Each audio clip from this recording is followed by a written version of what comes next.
areas that you can seek to find clarity on. The first one is the behavioral and social element, where Afa is going to be giving you guidelines on how you should be acting within your social environment or within yourself to be able to achieve the goals you set for yourself. Number two will be the dietary and the health guidelines.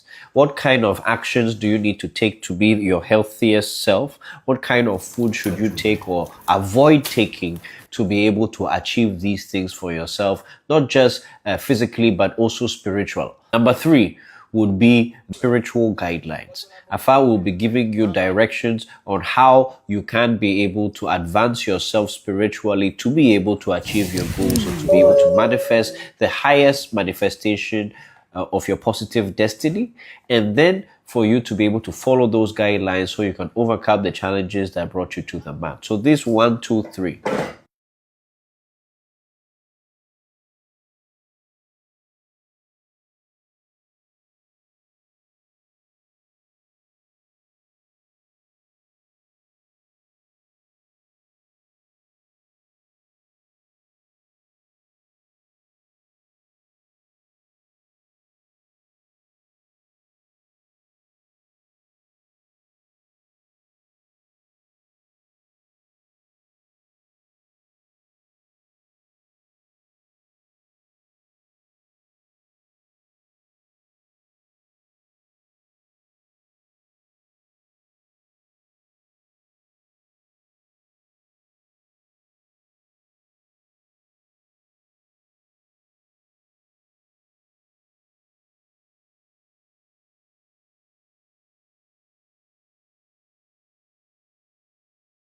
Or alcoholic beverage or water to pour on the ground or a bowl of sand to offer as prayers to your spiritual ancestors.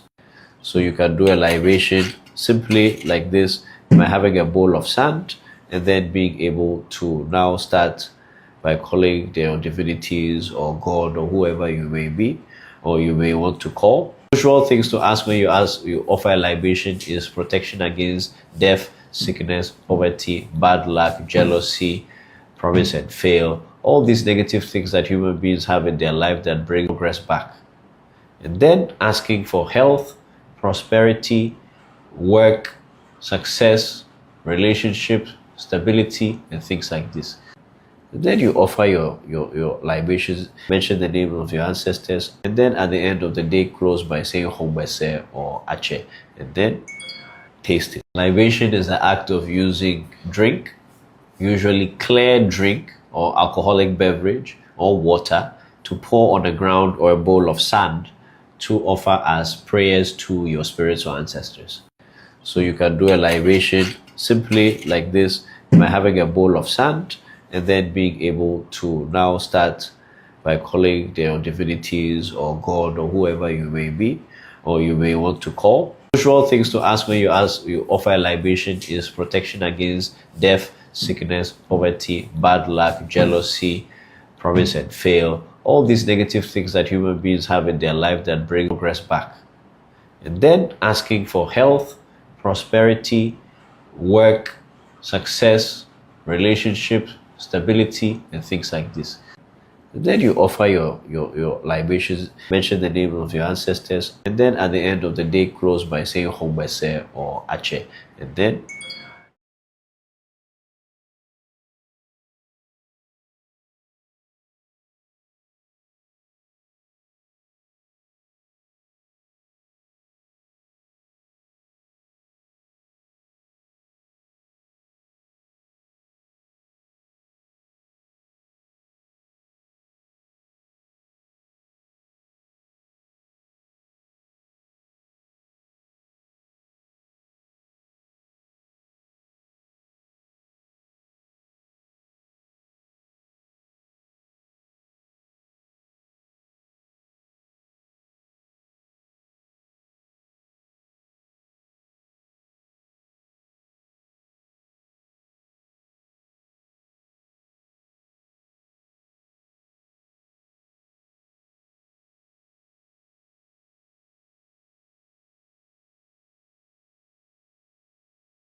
ancestral feeding ritual for my ancestors to thank them. My God, this year has been a very tough year. I faced a lot of challenges, but I believe my ancestors have been with me all through the way, helped me to overcome a lot of issues and also to open new opportunities. So today I'm here to say thank you, and I'm going to be doing a pedo ritual. If you are interested, hit us up. We got you.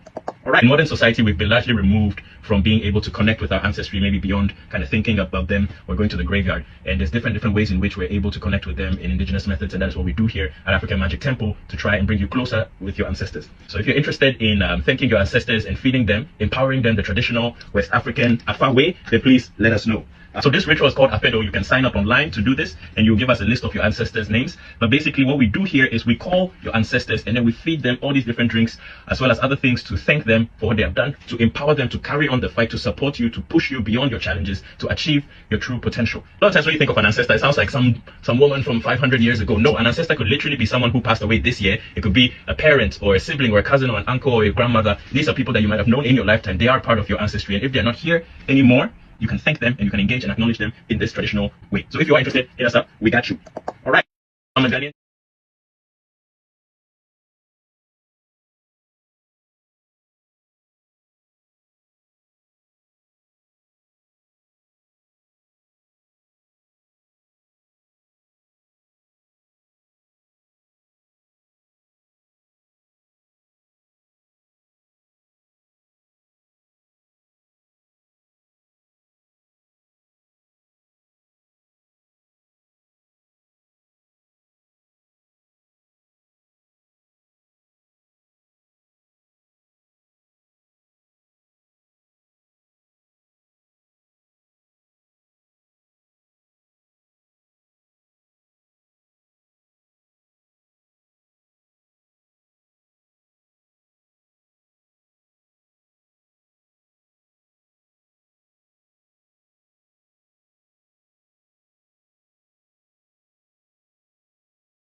middle from here. We have Nana Kwadman Nketia, the fifth paramount chief of Escado, Western region of Ghana. He will be delivering the keynote address. And we have Odefo Amwakwa Voodoo, the eighth paramount chief of Breman and president of the our last presenter for this session is Mr. Christopher Voncujovi of the African Magic Temple. Now, after this presentation, we'll take a short break. It looks like we've managed to simultaneously weave in the cocoa break. We'll take a short break to break the room into 3 groups for some 45-minute session on the questions outlined above, and then we'll have lunch. Okay, so please welcome Mr. Vodu. Thank you very much, everybody. Thank you very much to all of you, to all in and everybody. We are traditionalists. We say,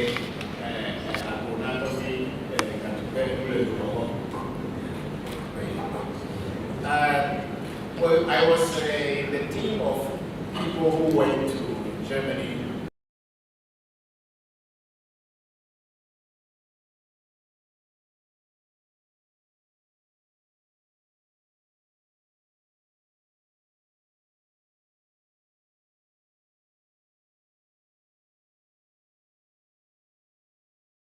The middle from here.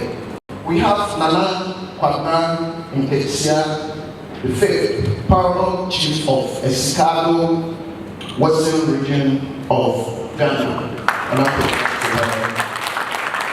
He will be delivering the keynote address. And we have Odefo Amwakwa Voodoo, the eighth paramount chief of Breman and president of the our last presenter for this session is Mr. Christopher Voncujovi of the African Magic Temple. Now, after this presentation, we'll take a short break. It looks like we've managed to simultaneously weave in the cocoa break. We'll take a short break to break the room into 3 groups for some 45-minute session on the questions outlined above, and then we'll have lunch. Okay, so please welcome Mr. Vodu. Thank you very much, everybody. Thank you very much to all of you, to all in and everybody. We are traditionalists. We say,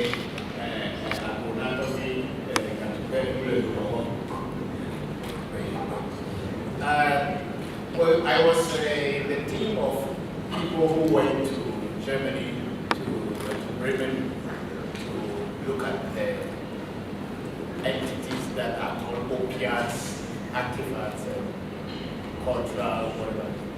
But then I call them entities because for me, all the things that I saw there were still living entities, even though they look to people as if they were just objects. Okay, thank you. And they look at to many people as just objects, and people in the academia sometimes write so much about whatever they are seeing. The truth about it is that it's solely we the practitioners, people who are dealing with this on the psychic and the spiritual level, who knows what these things are. You can write many books about them, listening to people, but until you are a practitioner or you get practitioners involved into whatever you are doing, you are not going to know the value of whatever they have. So when we went to Germany, there was one particular object or entity that really attracted us. It's called Tupozi, and that one came from Ukraine in the Bokor region. And this Tupozi was there, and I was interested in it, so I called my son Kofi we will ask this entity whether it is still alive, is it still working? So we put placed money on it, and then after some time we get the money, we brought it back into our residence where we were staying, and when we checked, the entity started speaking to us and told us that he has a brother also in there that is not finding his brother. So really, so the following day when we went to the museum, I told our colleagues or my colleagues that there is another one of this very one, but that one is a male. We have to look for it. And truly, when we started looking for it, it was there. And this is what shows that for many people, these are just objects, artifacts, or whatever. But for we who are the practitioners, we can connect with this entity and know and tell what exactly they are, where they are coming from, and what they have been used for before they did about 100 or 200 years ago. So on the matter of restitution, I don't speak so much. I want to back home, but I will call my son Bokor, Senator who is in China. He just arrived yesterday, so that he can talk about that aspect of it. Thank you very much.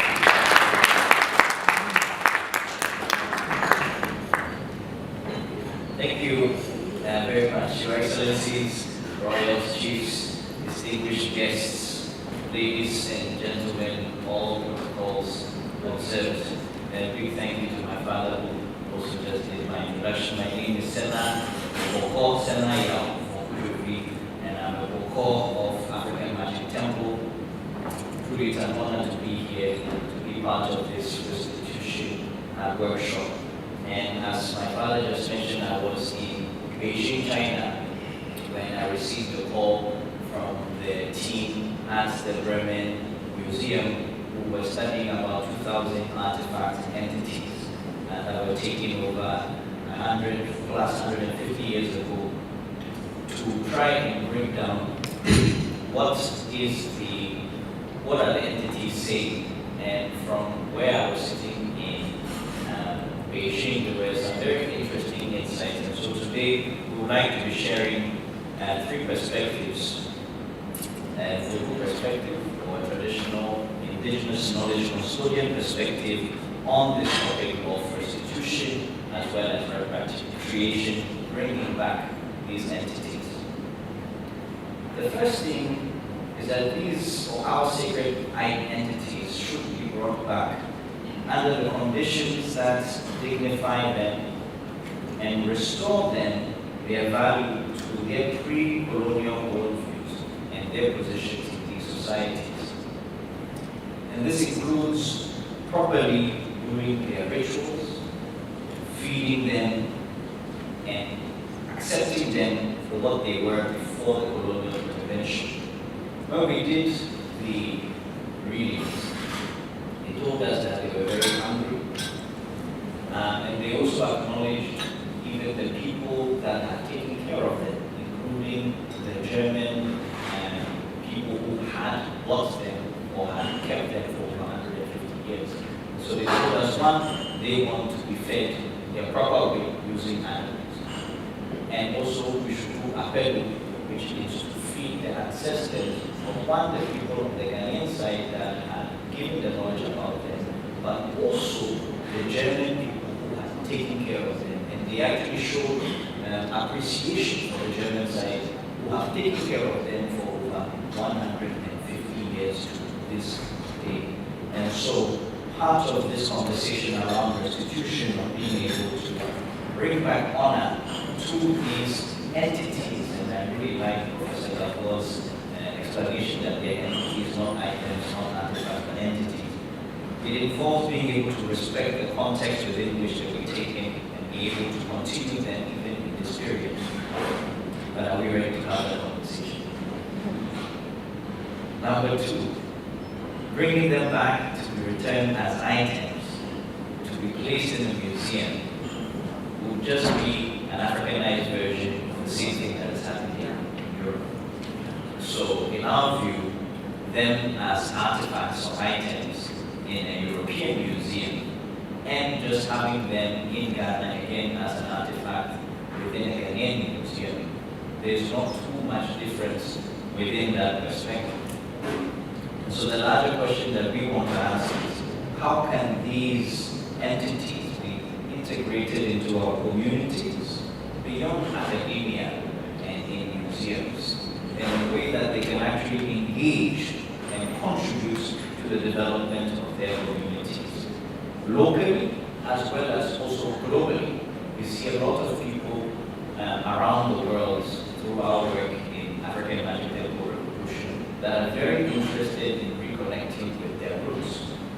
Many of us watched the movie Black Panther, where this issue around restitution and repatriation of African entity was very, very key. And so this is a global African diaspora movement or community that is very interested in learning about these items. And so how can we really take this conversation global and have these entities engage in communities that will be able to give us critical resources, finance, that will help us to be able to tell our own stories in a modern time. The third one is one way to reimagine the way restitution and repatriation is done is to allow the deities and the ancestors to speak for themselves. Historically, and to this day, these entities, when they are given their proper spiritual or cultural context, have many ways in which they can and they continue to engage with their local communities. And so when we are in doubt, part of really dignifying or reimagining restitution or repatriation is to be able to give the floor and invite these entities into dialogue and to be able to shape the future, how they want to engage within this modern context while respecting where they are from. So these are the three perspectives from the perspective of both traditional practitioners as well as entities that we would like to share as a temple to contribute to this dialogue. And truly, it is an honor for us to be part of this workshop today. Thank you all for your attention. Thank you.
And we hesitate to say national workshop or national conference because we look beyond the current geopolitical boundaries of Africa. And it is in that spirit that we have dubbed this particular workshop African Restitution Workshop. Now, why do we have to address this? Why do we need restitution? I'll be brief. Now, we can see in the slide, we in Africa, as intimated by Nana Covenant Ketia the Fifth, we do not live by ourselves. We live with our environment. We connect to our maker through various entities. Even the chairs on which we sit now, we consider them to be highly spiritual. They are charged with energies. Now, it appeared that although many of our entities were taken gradually during the time of enslavement and trading of our forebears, this expropriation of the entities was heightened during the period when we were enslaved on our own land, called colonialism, when we were colonized, deprived of our lands, deprived of our leadership. We did not have the law in our own hands, and so on. It would appear that at the time, consciously or unconsciously, there was a policy to deprive us first of our languages, to deprive us of our spirituality, so that our neighbors would effectively command and control us, especially when they needed resources to fuel the industrial revolution. The effect on us is enormous. In the place of what was taken,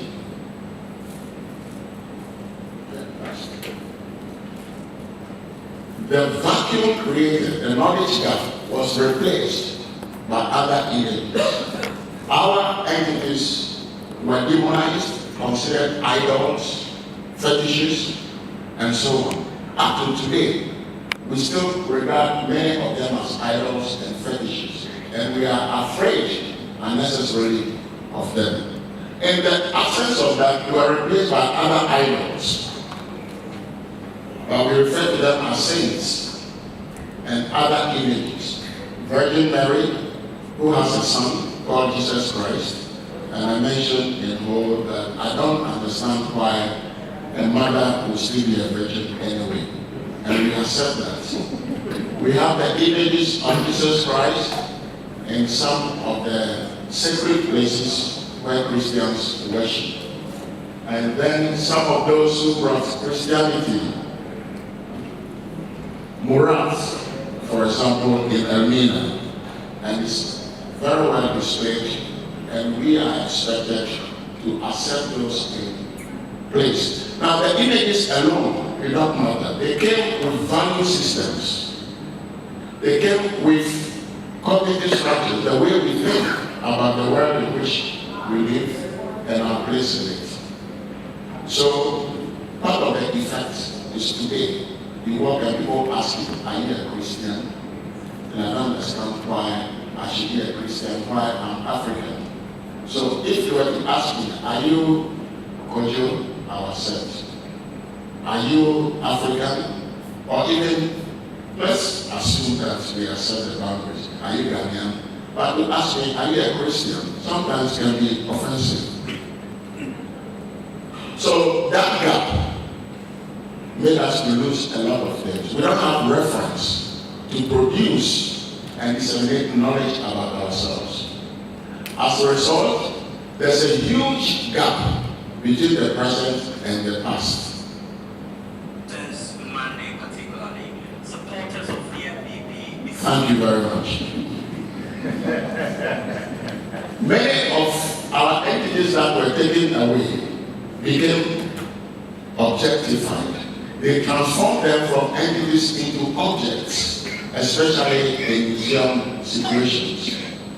And many which were composites were isolated from other entities and then labeled as singular objects. That further demeaned us, and what happened was that without our involvement, most of the time, knowledge was produced based on some of those entities and fed back to us in the school system through church, in the mass media, and then in the academy, or those of us in the academia, in art history. And works from our part of the world have been labeled primitive art. And then we see and we teach courses in primitive art as against classical art, which is art of our neighbors to the north. That's so there are so many reasons why we need to get the items back, and I will not waste much time on that because a lot has been said about why we have to get the items back. And my colleagues, when they make their remarks, will mention some of them. But the point is, we want them back so as to enable us to reproduce and produce new knowledge about ourselves and about our world. So we stop being afraid of ourselves. We can learn about the technology of our forebears. We can learn about aesthetics of our forebears. We can learn about the social context within which those entities operated. We can learn about our forebears' spirituality without being afraid. There is a lot we can learn. But the ultimate goal is to enable us to heal from the ills of our past relationships with our neighbors, and to build new relationships that will be based on mutual trust and respect, so the African will be respected wherever he or she goes. So our neighbors to the north, when they come to Africa, will respect them as normal people instead of seeing them as the lords and saviors of our land. And when they work with us, we stop seeing them as help. Anytime we say, oh, we want help from Europe.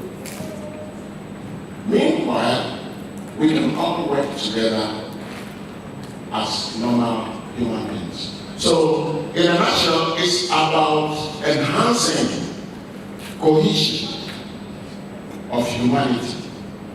It's ensuring that we build and sustain peaceful coexistence so we can work together as peoples of the world.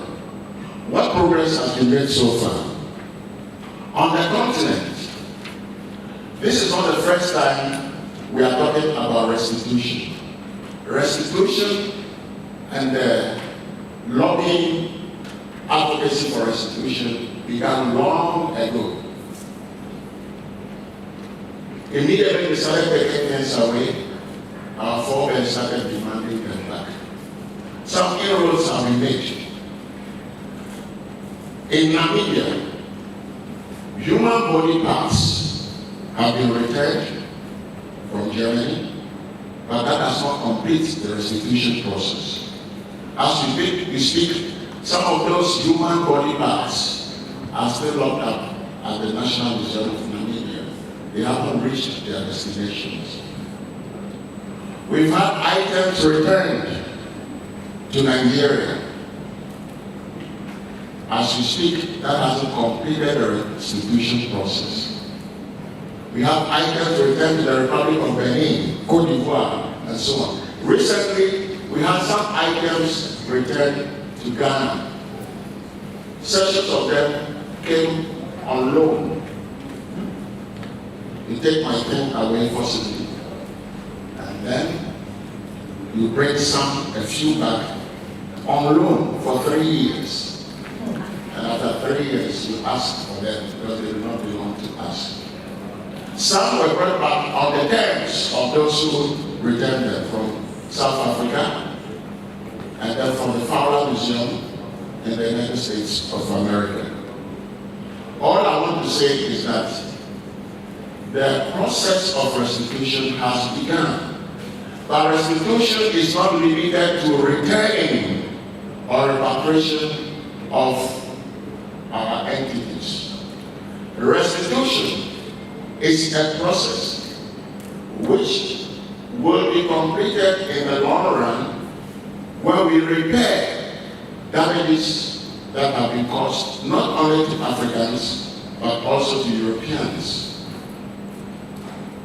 as a result of our relationships that led to the expropriation, the looting, theft, and so on, which was done not only by state officials but even scholars, anthropologists and archaeologists, including my forebears, missionaries. Let us pray. Bring your idols and accept Jesus. We'll bring them unknowing to attack and saying, shooting them out. So you overcome all those things. So restitution goes beyond. In the long run, we have to restitute ourselves in Africa. We can't expect Europeans to restitute us.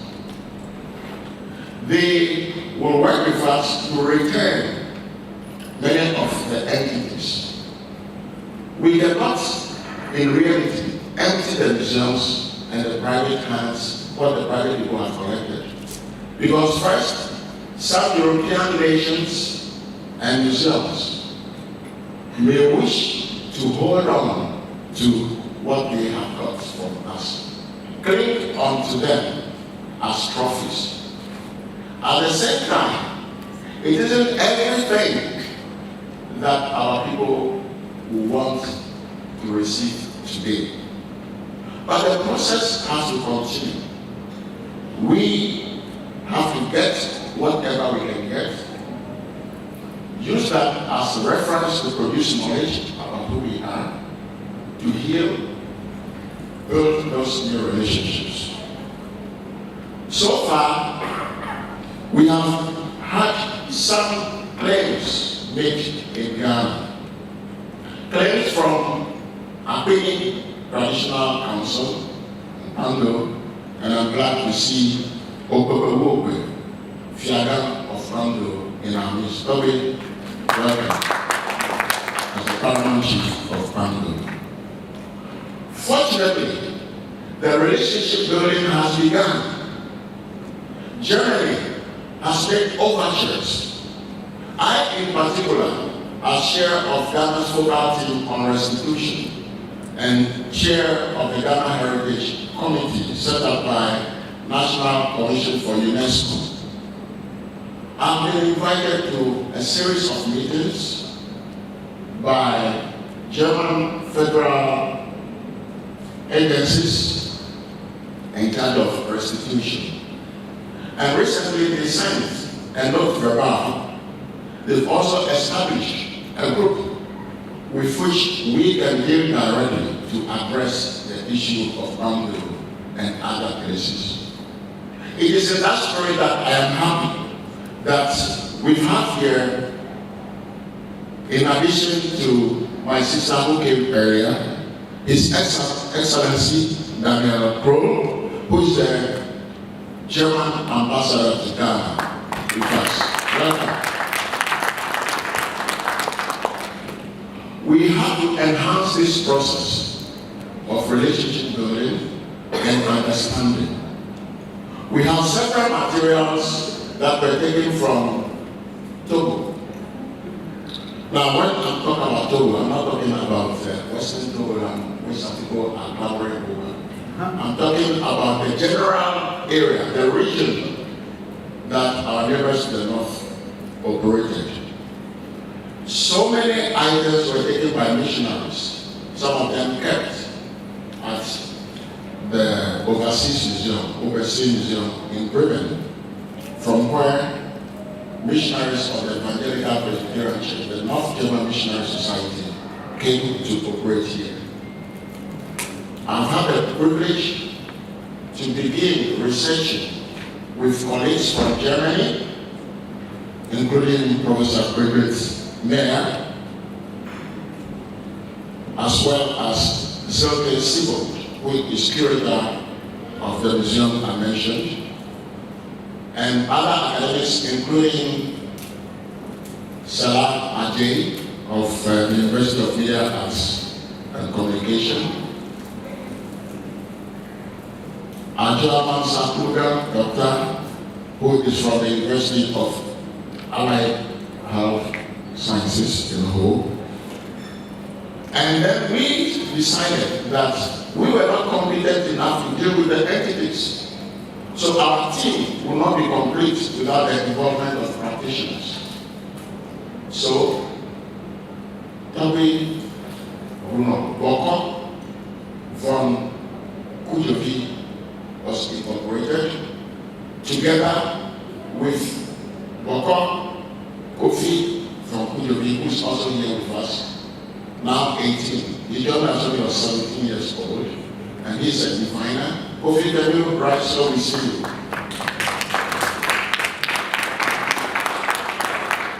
A great mathematician, very eloquent, and still a priest of our African spirituality. So some of those inroads have been made. We began partnership in terms of research. We need to undertake much research in order to support the restitution process. Germany has also sponsored many young people who are undertaking provenance research in addition to what we are also doing. We have Elias, who is here with us, and he has been researching items taken from Gabon.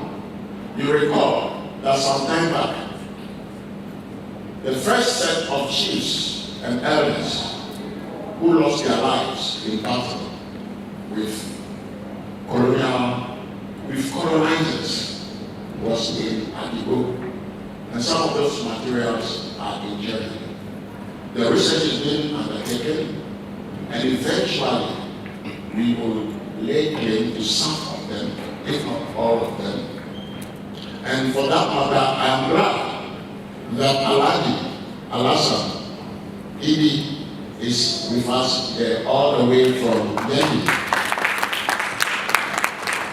We have a representative of the Kokoma Youth Association with us.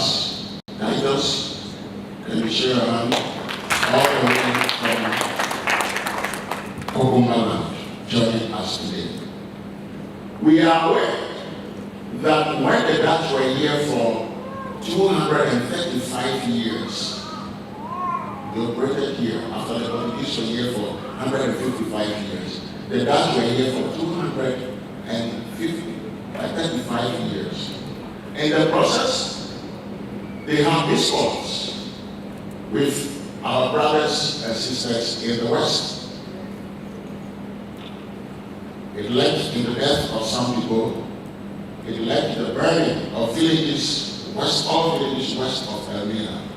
And some items were taken, including the head of Nana the Wimos, which was returned sometime back, 2009, I believe. But still, that process has not been completed. As we speak, the head which was returned from the Netherlands is still with the medical doctor at the secondary hospital. The restitution process has not yet been completed. We have representatives of AHITA also with us today. Now, since we don't have much time, all I will say is that some works have been done, but the process of restitution has begun. The most important question is, what do we do when we receive those entities back? I've been asked on several occasions, where do we keep them? How do we keep them? What do we do with them? We should not be afraid of where to keep them and how to keep them. Where to keep them and how we keep them will emerge from the stakeholder meetings. And we have had some ideas and suggestions already. They will go back eventually to the source regions and communities. Many of them were conserved over several generations before they were taken away. We still have holders of local knowledge with us today who keep and conserve some of those entities we find in our sacred places, temple shrines, and the palaces. They are there. Recently we saw how entities related to Tigari have been conserved in Almina in the public for everybody to see. So nobody will be afraid. So we have people who will conserve. And they will work necessarily with the museums. We are not saying that the museums are not important. They are very important. People have been trained as curators and conservators. But they are not the custodians of knowledge when it comes to our materials. We cannot think about having the same standard that is museums. Temperature has to be this, humidity has to be measured, and so on. What if we don't have electricity? Does it mean we can conserve? We will be able to conserve. So we shouldn't be afraid of how to keep them or where to keep them. The most important is what we do with them. And that is why we have to brainstorm. Suggestions so far from Apini, Elmina, Cape Coast indicate that yes, we want those materials back to re-educate ourselves. We can produce documentaries, share on social media platforms.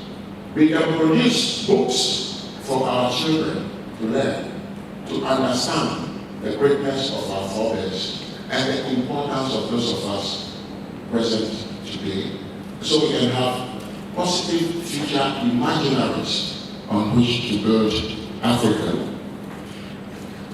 With those words, I would like to once again welcome you all and encourage you to reflect with open minds.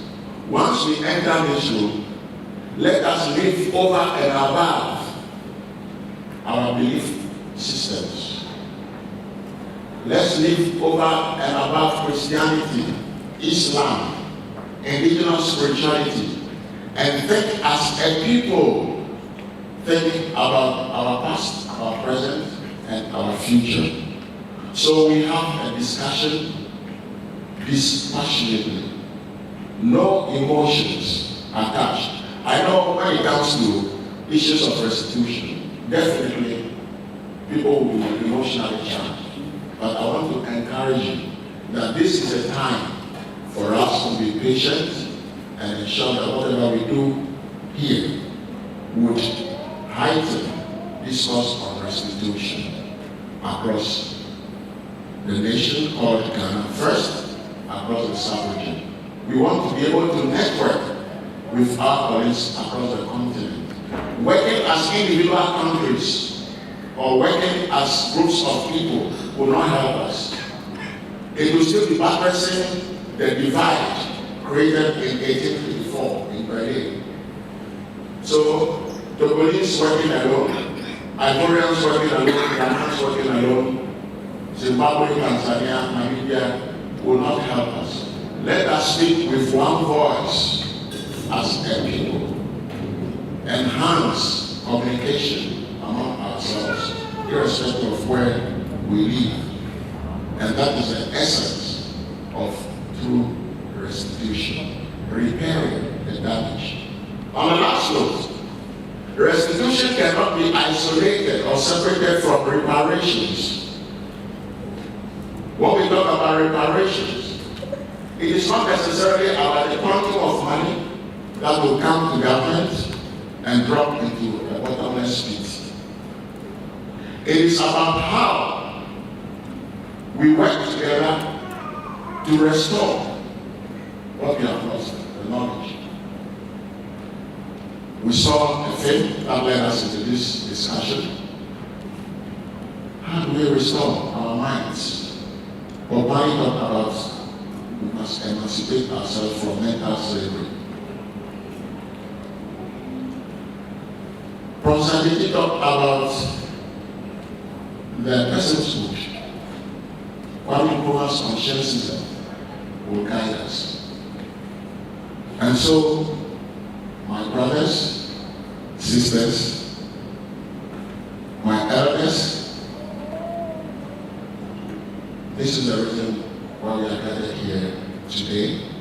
And I ask that the spirits of our forebears, the spirits of our entities, through whom we communicate with God, the Almighty, creator of the world, person who knows more than all of us, should guide us all into these devotions. Thank you very much for your patience.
You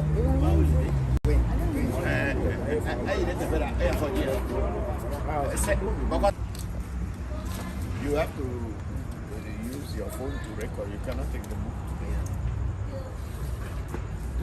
Yeah. No coffee. Yeah.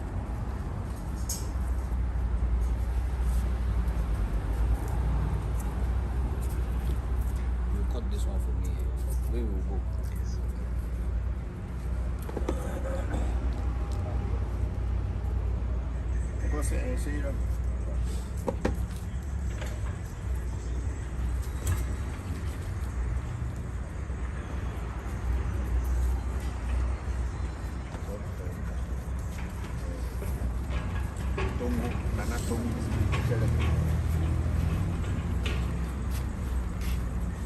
Who is going and who is not going? Because this is no.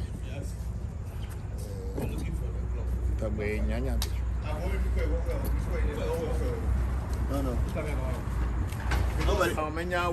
Sendo menya wono. Sendo menya wono. We are called Apaga. Apaga. Kobe. Sit down, Apaga. Hey, don't know. I don't have space. I want to take a picture of you. That's what it says.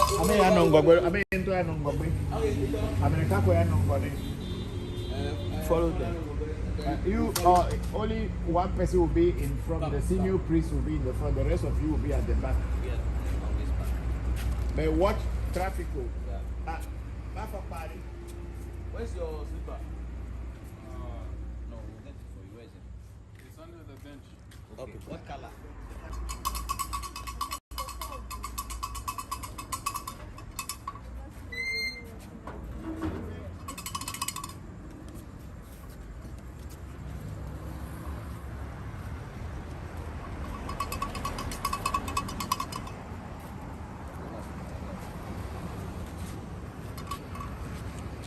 You cannot see well because you have to move your glasses.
You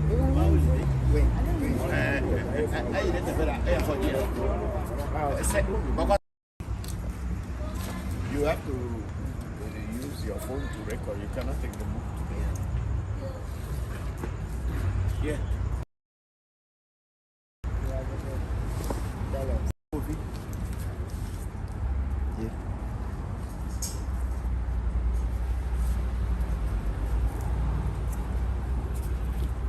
You cut this one for me. Where we will go?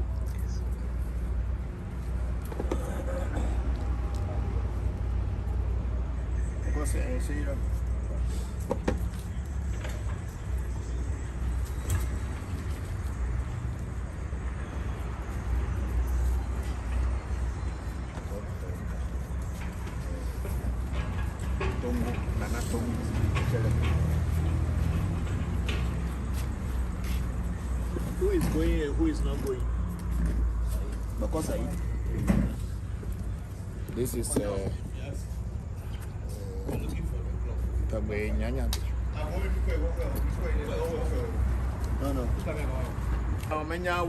Sendo menya wono. Sendo menya wono. We are called Abaga. Abaga. Kobe. Sit down, Abaga. Hey, then. I don't have space, so I want to take a picture of you. That's what it says.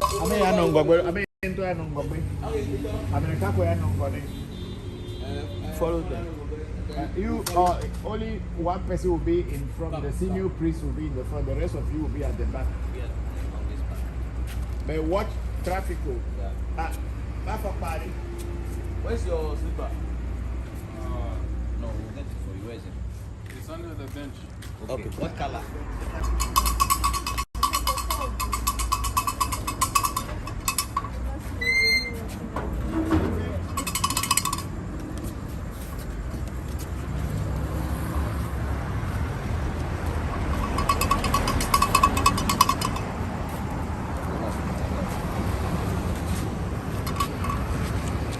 You cannot see well because you have to move your light insurance.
That's it, move forward a bit.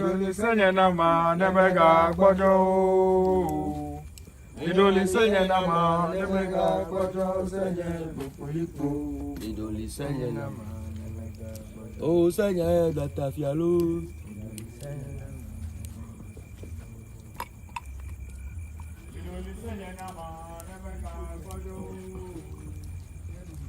Oh, you are going to pound. Okay, thank you. Oh.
Tira meu banto.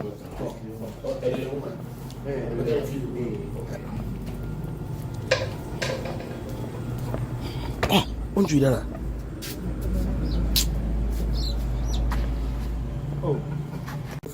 É o macio.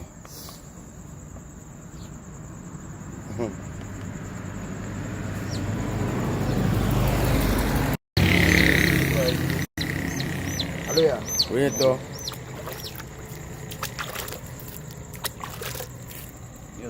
So me kwa medel ni ben mabe Slanky Benjamin Kojo Jandu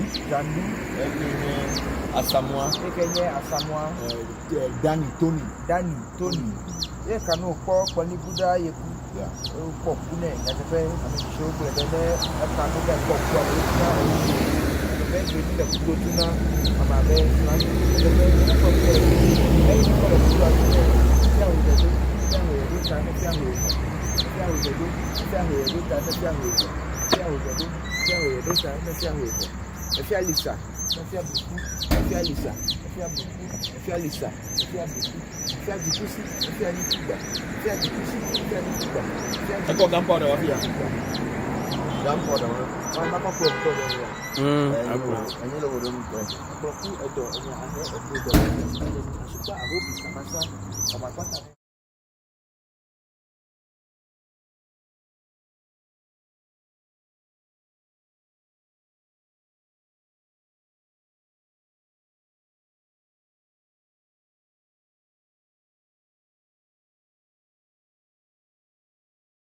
water to pour on the ground or a bowl of sand to offer as prayers to your spiritual ancestors.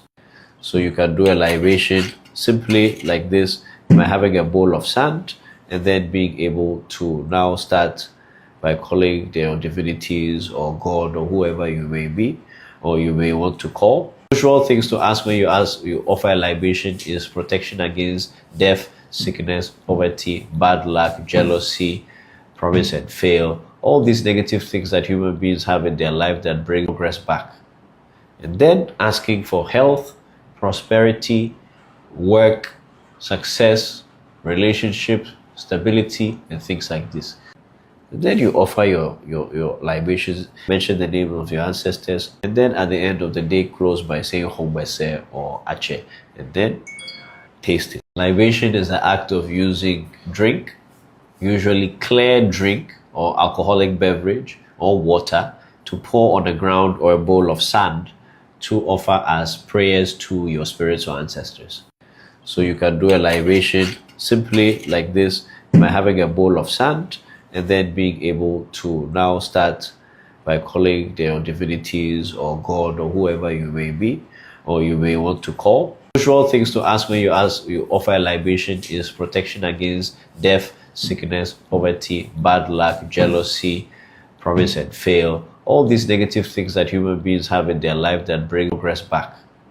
And then asking for health, prosperity, work, success, relationship, stability, and things like this. And then you offer your libations, mention the name of your ancestors, and then at the end of the day close by saying Hombese or Ache, and then taste it. Libation is the act of using drink, usually clear drink or alcoholic beverage or water, to pour on the ground or a bowl of sand to offer as prayers to your spiritual ancestors. So you can do a libation simply like this by having a bowl of sand and then being able to now start by calling their divinities or God or whoever you may be or you may want to call. Usual things to ask when you offer a libation is protection against death, sickness, poverty, bad luck, jealousy, promise and fail, all these negative things that human beings have in their life that bring progress back. And then asking for health, prosperity, work, success, relationship, stability, and things like this. And then you offer your libations, mention the name of your ancestors, and then at the end of the day, close by saying Hombese or Ache, and then taste it. Libation is the act of using drink, usually clear drink or alcoholic beverage or water, to pour on the ground or a bowl of sand to offer as prayers to your spirits or ancestors. So you can do a libation simply like this by having a bowl of sand and then being able to now start by calling their divinities or God or whoever you may be or you may want to call. Usual things to ask when you offer a libation is protection against death, sickness, poverty, bad luck, jealousy, promise and fail, all these negative things that human beings have in their life that bring progress back.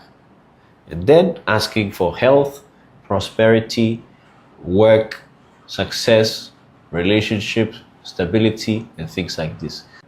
And then you offer your libations, mention the name of your ancestors, and then at the end of the day, close by saying Hombese or Ache, and then taste it. Libation is the act of using drink, usually clear drink or alcoholic beverage or water, to pour on the ground or a bowl of sand to offer as prayers to your spirits or ancestors. So you can do a libation simply like this by having a bowl of sand and then being able to now start by calling their divinities or God or whoever you may be or you may want to call. Usual things to ask when you offer a libation is protection against death, sickness, poverty, bad luck, jealousy, promise and fail, all these negative things that human beings have in their life that bring progress back. And then asking for health, prosperity, work, success, relationship, stability, and things like this. And then you offer your libations, mention the name of your ancestors, and then at the end of the day, close by saying Hombese or Ache, and then taste it. Libation is the act of using drink, usually clear drink or alcoholic beverage or water, to pour on the ground or a bowl of sand to offer as prayers to your spirits or ancestors. So you can do a libation simply like this by having a bowl of sand and then being able to now start by calling their divinities or God or whoever you may be or you may want to call. Usual things to ask when you offer a libation is protection against death, sickness, poverty, bad luck, jealousy, promise and fail, all these negative things that human beings have in their life that bring progress back. And then asking for health, prosperity, work, success, relationship, stability, and things like this. And then you offer your libations, mention the name of your ancestors, and then at the end of the day, close by saying Hombese or Ache, and then taste it. Libation is the act of using drink, usually clear drink or alcoholic beverage or water, to pour on the ground or a bowl of sand to offer as prayers to your spirits or ancestors. So you can do a libation simply like this by having a bowl of sand and then being able to now start by calling their divinities or God or whoever you may be or you may want to call. Usual things to ask when you offer a libation is protection against death, sickness, poverty, bad luck, jealousy, promise and fail, all these negative things that human beings have in their life that bring progress back. And then asking for health, prosperity, work, success, relationship, stability, and things like this. And then you offer your libations, mention the name of your ancestors, and then at the end of the day, close by saying Hombese or Ache, and then taste it. Libation is the act of using drink, usually clear drink or alcoholic beverage or water, to pour on the ground or a bowl of sand to offer as prayers to your spirits or ancestors. So you can do a libation simply like this by having a bowl of sand and then being able to now start by calling their divinities or God or whoever you may be or you may want to call. Usual things to ask when you offer a libation is protection against death, sickness, poverty, bad luck, jealousy, promise and fail. All these negative things that human beings have in their life that bring progress back. And then asking for health, prosperity, work, success, relationship, stability, and things like this. And then you offer your libations, mention the name of your ancestors, and then at the end of the day, close by saying Hombese or Ache, and then taste it. Libation is the act of using drink, usually clear drink or alcoholic beverage or water, to pour on the ground or a bowl of sand to offer as prayers to your spirits or ancestors. So you can do a libation simply like this by having a bowl of sand and then being able to now start by calling their divinities or God or whoever you may be or you may want to call. Usual things to ask when you offer a libation is protection against death, sickness, poverty, bad luck, jealousy, promise and fail. All these negative things that human beings have in their life that bring progress back. And then asking for health, prosperity, work, success, relationship, stability, and things like this.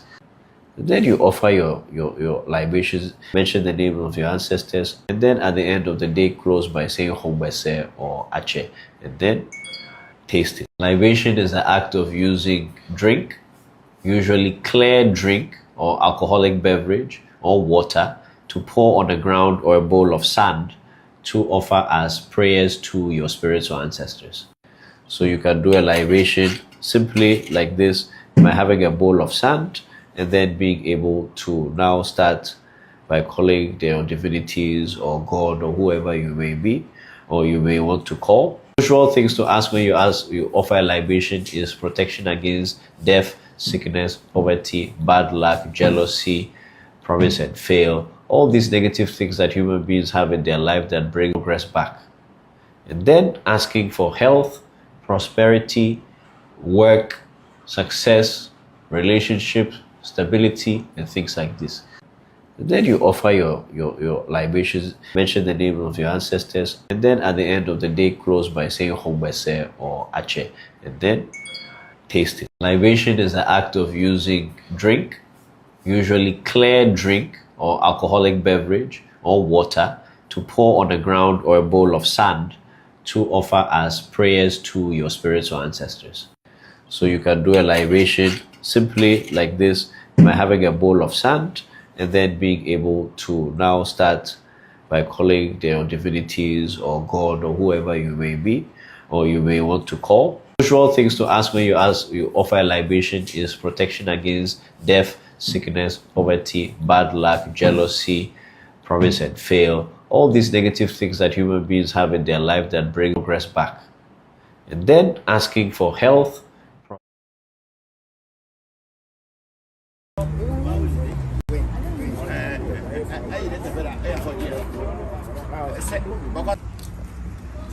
you have to use your phone to record. You cannot take the book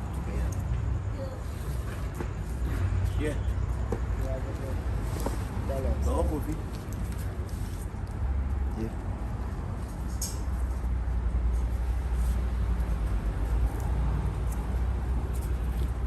You cut this one for me.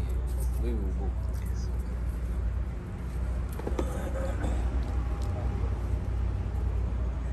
Say it up.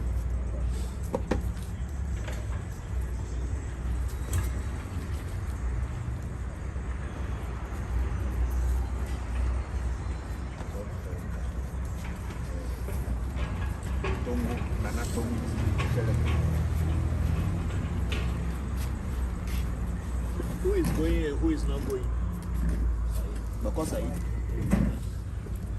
This is no.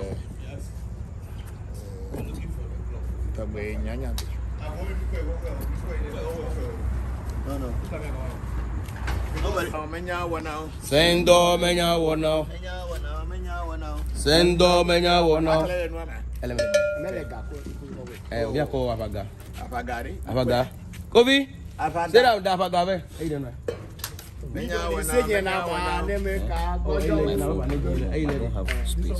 I want to take a picture of you. That's what I say. to an Ngombe. America ko yan Ngombe. Follow them. You only one person will be in front. The senior priest will be in the front. The rest of you will be at the back. Yes, on this part. But watch traffic. Yeah. Back for party. Where's your slipper? No, we'll get it for you. Where is it? It's under the bench. Okay. What color?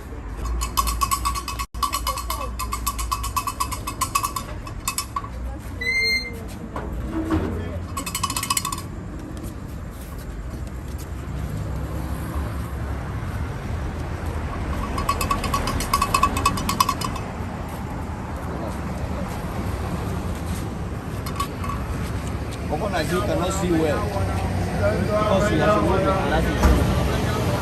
Send down and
You walk.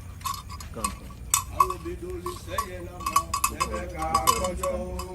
Yeah, stand there.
That's it, move forward a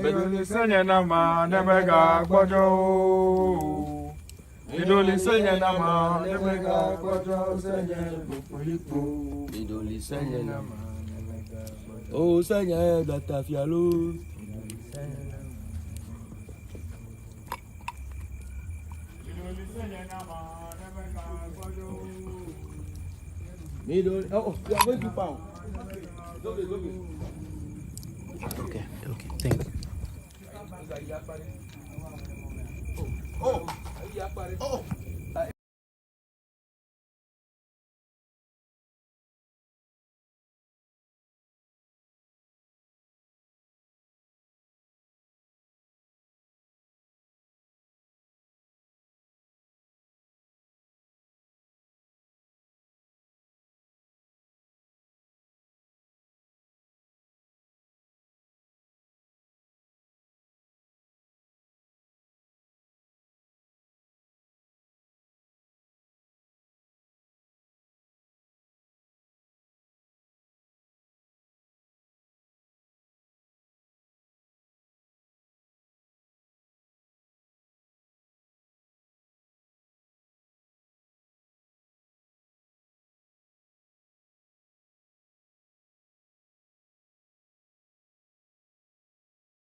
Work, success, relationship, stability, and things like this.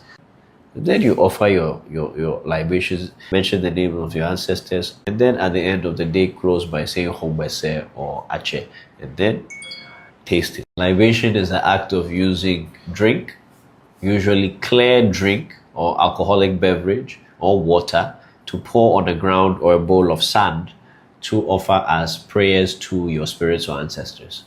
So you can do a libation simply like this by having a bowl of sand and then being able to now start by calling their divinities or God or whoever you may be or you may want to call. Usual things to ask when you offer a libation is protection against death, sickness, poverty, bad luck, jealousy, promise and fail, all these negative things that human beings have in their life that bring progress back. And then asking for health, prosperity, work, success, relationship, stability, and things like this. And then you offer your libations, mention the name of your ancestors, and then at the end of the day, close by saying Hombese or Ache, and then taste it. Libation is the act of using drink, usually clear drink or alcoholic beverage or water, to pour on the ground or a bowl of sand to offer as prayers to your spiritual ancestors. So you can do a libation simply like this by having a bowl of sand and then being able to now start by calling their divinities or God or whoever you may be or you may want to call. Usual things to ask when you offer a libation is protection against death, sickness, poverty, bad luck, jealousy, promise and fail, all these negative things that human beings have in their life that bring progress back. And then asking for health, prosperity, work, success, relationship, stability, and things like this. And then you offer your libations, mention the name of your ancestors, and then at the end of the day close by saying Hombese or Ache, and then taste it. Libation is the act of using drink, usually clear drink or alcoholic beverage or water, to pour on the ground or a bowl of sand to offer as prayers to your spiritual ancestors. So you can do a libation simply like this by having a bowl of sand and then being able to now start by calling their divinities or God or whoever you may be or you may want to call. Usual things to ask when you offer a libation is protection against death, sickness, poverty, bad luck, jealousy, promise and fail, all these negative things that human beings have in their life that bring progress back. And then asking for health, prosperity, work, success, relationship, stability, and things like this. And then you offer your libations, mention the name of your ancestors, and then at the end of the day close by saying Hombese or Ache, and then taste it. Libation is the act of using drink, usually clear drink or alcoholic beverage or water, to pour on the ground or a bowl of sand to offer as prayers to your spiritual ancestors. So you can do a libation simply like this by having a bowl of sand and then being able to now start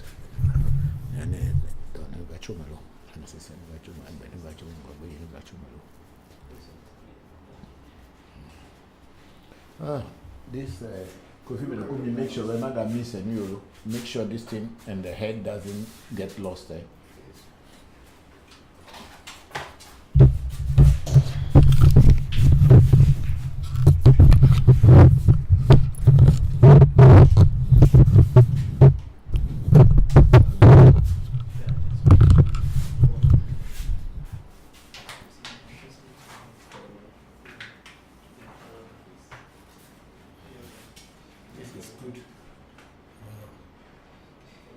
Why the thing is so fuzzy? Is it it's not sharp like, or is it my eyes? The TV is dirty. The TV is dirty.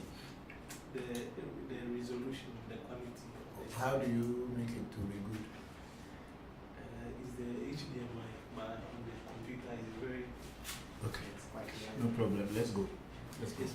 We are live. Okay. Good afternoon, good evening, and good morning to you all, wherever you are at this very precious moment. We are very grateful to you for joining us today. For some time now, due to our end of year rituals and festival, Thanksgiving festival, I wasn't able to come on well, really have time to answer your questions since we went to the Old Man's Shrine in Agotime. That was from the 14th of January, right? And No, December. December 14th, which so since then I have not really been coming on, and we've been very busy. We went to Hohwe briefly, and then we are back, and we have just finished our end of year rituals. Not completely, but 95 to 96% is done, and I have the opportunity today to be with all of you again. Wherever you are, I wish you all a very happy new year, a prosperous one for that matter, and full of good health and other things. And we are just noticing also that TikTok has been kind of cut down in the US. So maybe a lot of our US fans will not be able to see us on TikTok, but you can still see us on Facebook. So we are transmitting on Facebook, we are transmitting on TikTok, and we are also on Clubhouse. We are on YouTube, so you can get to us on any of these ones so that we can have a chat. Thank you all very much, and we are about to start. Okay, so let's go. Let me pray first.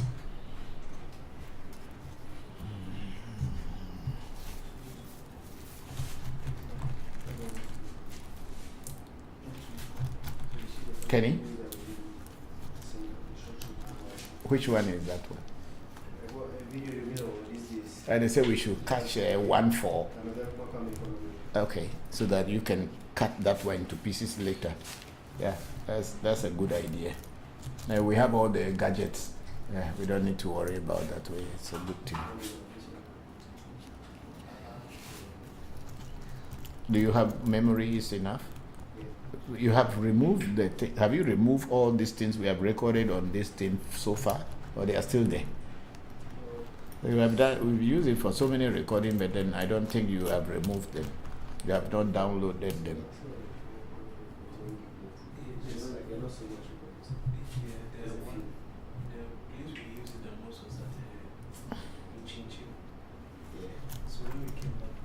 You downloaded it from it, so there's a space, you believe. A lot of. Okay. Okay, that's fine. So we can go ahead with recording whatever we are doing now, and this will be helping us and helping other people who are learning through us. Thank you all very much for everything. Okay, so now I'm going to pour libation, and this week or last week Senna had given some teachings on libation pouring. So watch me as I go through the pouring of libation, and you can also learn more from this.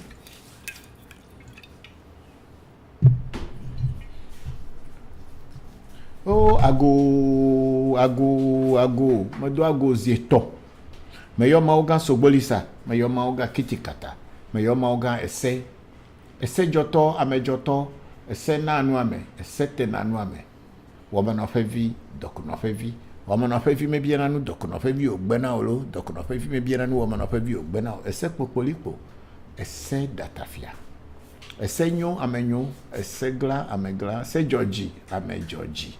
Me yora ke me nyibalo doago se dada me doago me yo sheme ham fora sho ko semi fora sho pete me doago e me yo abraxas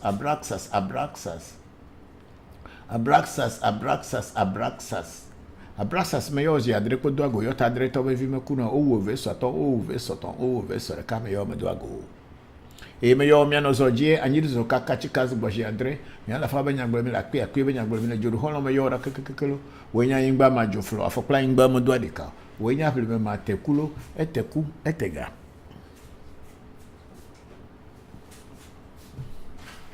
o me yo akain be chofa kain wolo ba kain chofa ba kain buzu ba kain trovo ba kain menyo ba kain dufia ba kain mami wa ta ba kain ga ba kain pelikpa vi megba haja dolo akopla ba mandojo fi to ba instrument dojo meyo mi nuda o meyo mi khogba o bewa o kaku o pe mi o zango meyo mi previ ra keke wo jo pata jo maku foke me vole mojo chi me vole Voodoo megbere o koklo ko atole fofo me jogbeni o hebe jogbeni me to ya mo lo mojo to anu kware pe venyinyi le pe megbeto ba jo etuzo pledu o me no tepere ka jo pata be yeli hafi ejovo va jo nyenyi jo pata o pe fia jo pata metrona megbeda mo lo avi fagbe elie dina jokpata neno anyi afimia ajolo jokpata jokpata enyanya tefe meyo wa mesi megbo jidi ototo gbe dente apape luluti zugbo lu ajima ogbojukulo odoja lo fe nkome valenti fafa melo va alojo na pefu agosapate meyo atigeli meyo kuro vodu mera ken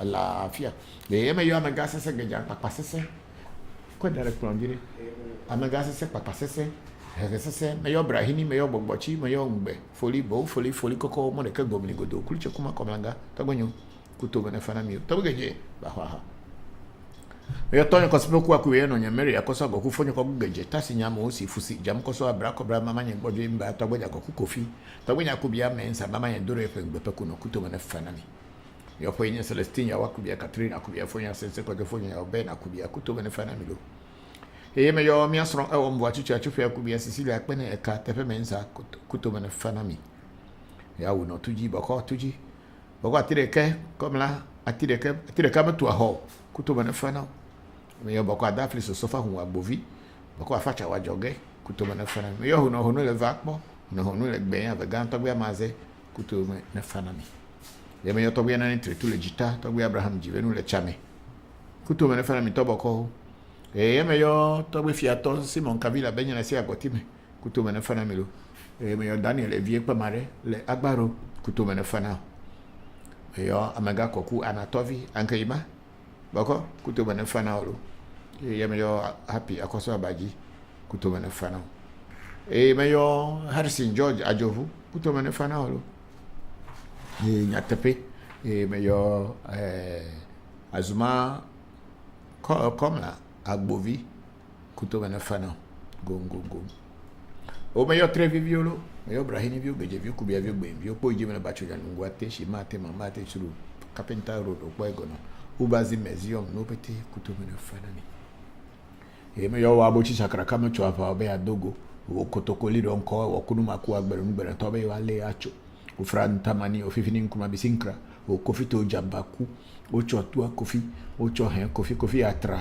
kable me yo mi pete me to gba hogba to me gba vodo to ra ko ibu me yansa pasa gidi ku nyo khoto ko shinyo khoto kere ku me yo mi dagbe ji me yo mi no la me sese ji me yo mi do yan tefe mi je fe yi go me mi na mi dudu me si amadu nu pojijo mi je epe yi go me ta mi na edoneva asi never la me sese never agbe never ngogbe yi never ne mi wodo ne mi pota ne mi chase ne mi pota ne nu si anu mi awore ne mi pota ne mi avio nu kpo ngogbe yi mi asro nu kpo ngogbe yi ame yo nyemi abelon la o pete nu kpo ngogbe yi lo gong lo me yo klogo hoko chichia yo to gbeglimdo yo to pechuma nyamli na hamilo ke yo gojo fo harai na ke me yo gogli bezio to nu ekpe me yo ben ke yo aklama pe me do ago yo to bia la po yo mi apete ya Olivier akpo tu akpo hen akpo yo mi ke ahada mi ke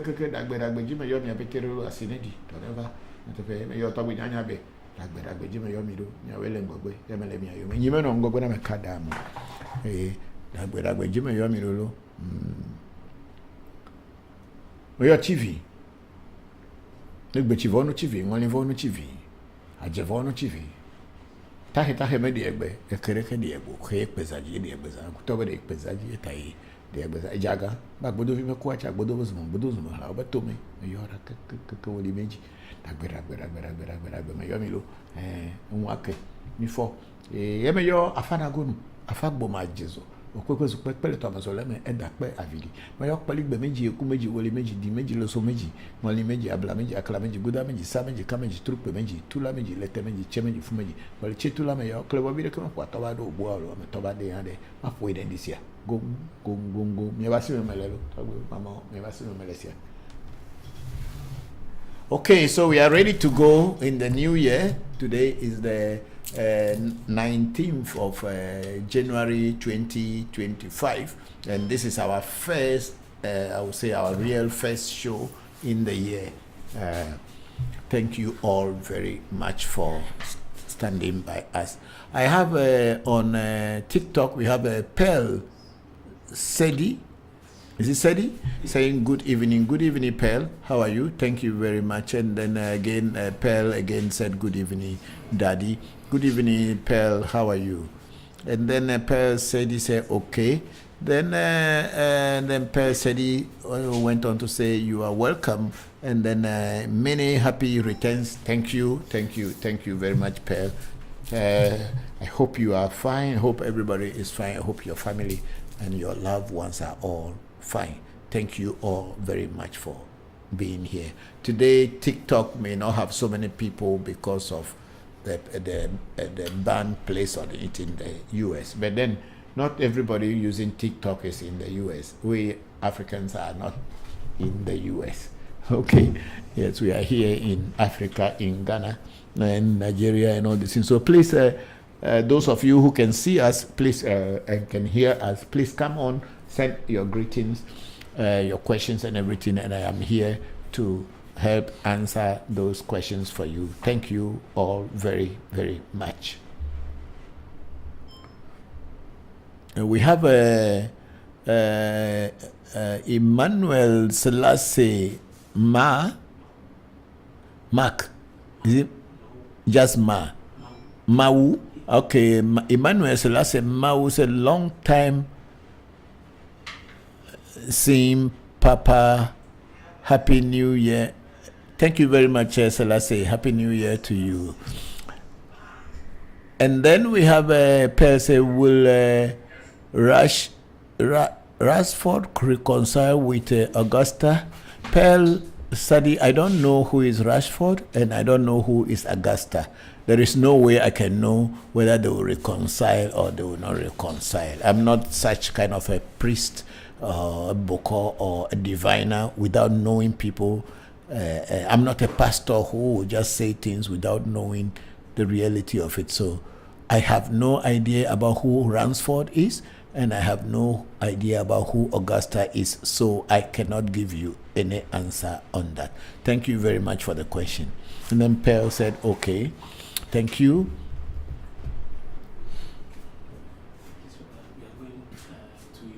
Okay, so we are moving on to YouTube.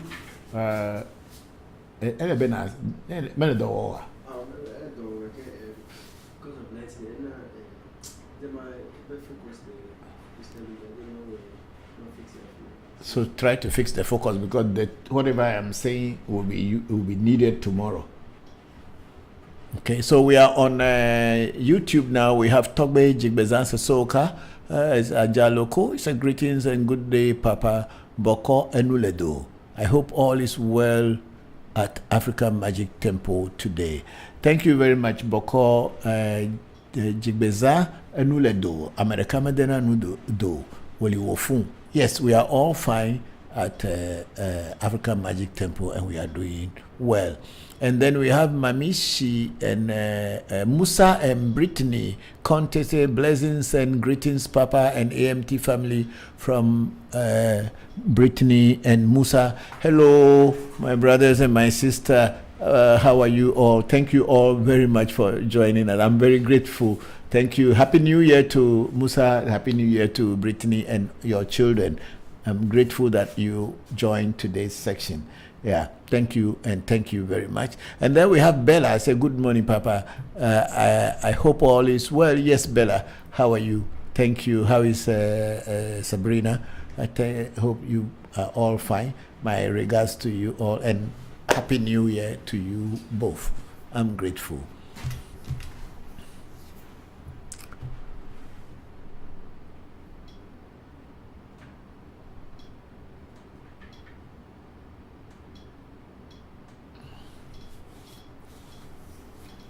Is it okay now?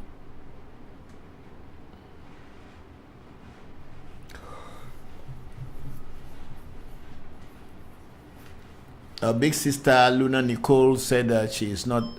She had some health issues, and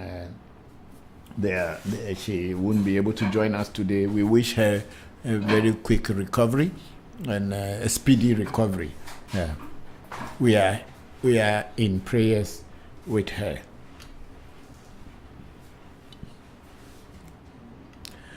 Yes, Pearl Sadi is saying that I am Augusta and Ransford is my boyfriend. Okay, Pearl, you see what I do at my African Magic Temple. If you want to know something as far as divination or spirits trying to confirm something, what we do is to do a reading or spiritual consultation. Without spiritual consultation, whereby you directly ask the question to the oracle, I cannot be here and just say, yes, Ransford is going to reconcile with you. It is the reading that will tell what can happen. I'm a human being just like yourself, and I deal with spirit. So if I deal with spirit, when I have any problem, someone bring their problem closer to bring their problems to me, what I do is that I give that person's problem to the oracle to let the oracle tell me whether it is possible or it is not possible. So if you want to do a spiritual consultation on your challenges, whether Ransford will reconcile with you, it will be advisable that you get to us through our number on TikTok in our profile. Then we can do a proper consultation and tell you the right answer, and that right answer will be the correct answer. It will not be a guesswork. We don't do guesswork at my shrine. Everything is properly arranged and it is mathematically correct. We don't do guesswork at my shrine. Thank you, Pearl, for that question. Yeah. So we have a Freestar. That's a good evening, Togby. Hello, Freestar. Good evening to you. And how are you? Happy New Year to you. Thank you very much for joining. Yeah.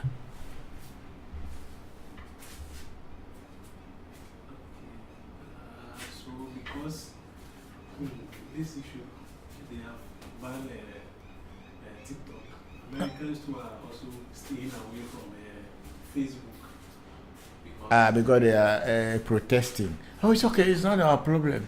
You don't have to worry about it. Because the purpose was to let people go back to Facebook, to use Facebook, so that American can control their everything. So when it's in the hand of the TikTok, which is a Chinese own, it is not easy for America to be able to monitor and control them. So it's political. So let it be. We don't have a problem with that. We are here.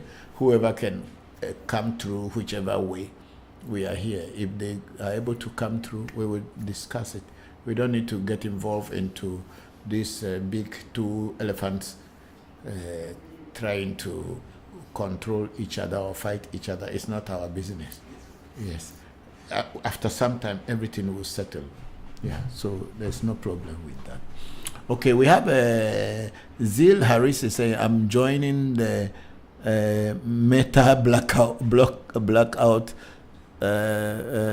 5 minutes. We'll check and see if you are streaming on Clubhouse or YouTube. Yes, Zil, we are streaming on Clubhouse and we are streaming on YouTube, so you can go on there. Yeah, I can understand your blackout of Meta. They want to monopolize and control everything. Yeah, it's actually Facebook is a very great thing that has happened to us, but the bullying and everything is just too much. They do well in everything, but I think they have some people there who just choose to bully other people in the world. Just happened to me recently.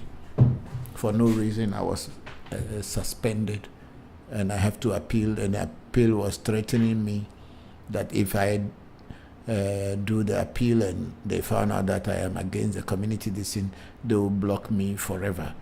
Which, in reality, I knew that I didn't say anything bad. I didn't do anything bad. I did not show any bad image on Facebook. I know some of the community rule. I cannot know all. And I think I do my best to follow the community rules. But then someone just reported me that I am what did they call it? I said my page is fraudulent and deception, which wasn't true, because I don't sell products here, and I don't deceive people, and I am not fraudulent. But that's what. They didn't check it well, and they just banned me. But God's so good. Within the next 48 hours, they were able to check, review, and saw all my postings and everything, and they restored me. But I still have a problem. I cannot comment on people's. I cannot comment on people's posts. Everything, when I send a comment, they will just say it failed, and that's it. They don't let me comment on people's posts. But I don't know what to do to change that, because I don't know what comment I wrote. That's why they have to block me from commenting. So that's the bullying is a little bit too much. Yeah, I mean, when you have power, you have to use the power to protect and defend the defenseless, not just to use it to harm and put stress on people for no reason. Yeah, but then that's life. So we haven't got people coming on Meta. Check Africa Magic Temple. Let's see. No, I'm not TikTok there on Facebook. Huh? Do we have Africa Magic Temple? Nothing happened. Only Zeal came on that. Okay. Then what ReVodution was who? No, nothing on ReVodution yet. Okay. No problem. We will just be here, and when we get people who ask questions, we'll answer them. Yeah. So if that's the case, just please, because Zeal may come on Clubhouse, you have to fix the camera to face me in order for me to be able to answer her questions if she has some questions. Or you can just put it in front of me here. Okay, she's here. I'll make her speak. So she can speak. Okay, Zeal, you can speak and ask me. You can ask me questions. Yeah. I don't really need to speak. I just wanted to say hi and that I'm here. That's it. Okay, thank you very much, and Happy New Year to you. To you too. Okay, thank you. Zimura has a question. Okay, who? Timura? Zimura. Zimura? Yes. Okay. So Zimura, if you join, please go ahead and ask me a question. This thing is not facing you. Call Kofi.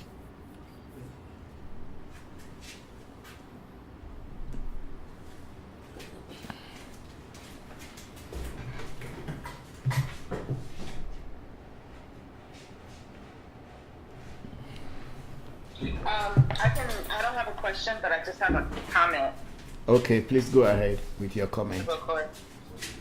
Yeah, we've been really affected here in Los Angeles, fire and windstorm since, well, it started 2 weeks ago, and almost 2 weeks ago. It was January 7th. Okay. And yes, there's just a lot of people really have lost a lot and are displaced, and may be displaced for a long time.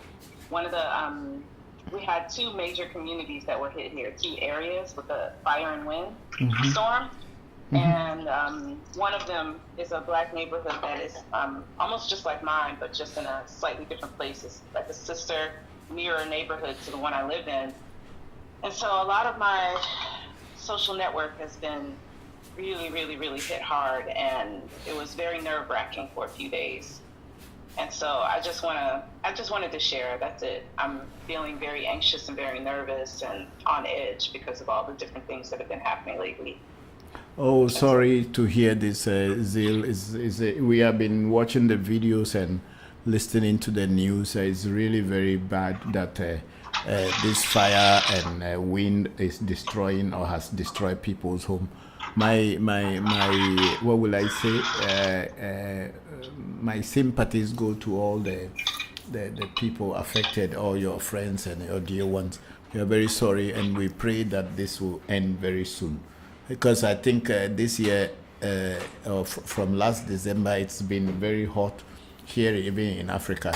We are experiencing extra heat, and we don't know why. And if should any burning come, it's going to affect many places that are near the forest areas. Oh yes, I heard about a fire in Makola.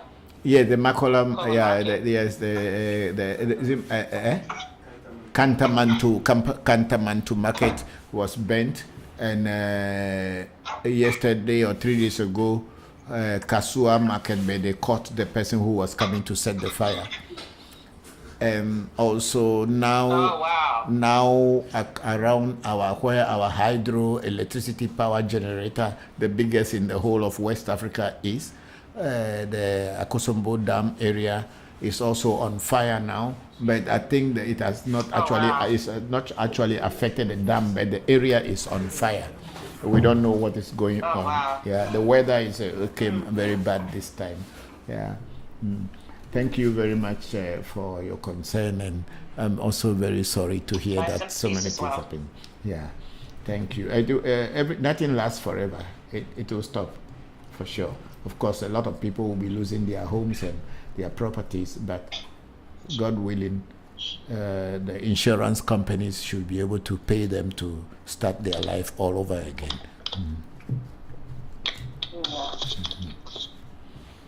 Thank you very much, Zeal. Thank you for the empathy. Bye. And then I have on TikTok, we have a Freestar saying, Togbi, there is a spirit that always comes to knock my door, but I don't know what it is. I want to. Okay, Freestar. Me sitting down here in my studio, I will not know which spirit is knocking your door because I'm not following the spirit, and the spirit wasn't following me, or she did not inform me. And I don't think the spirits are coming from my shrine.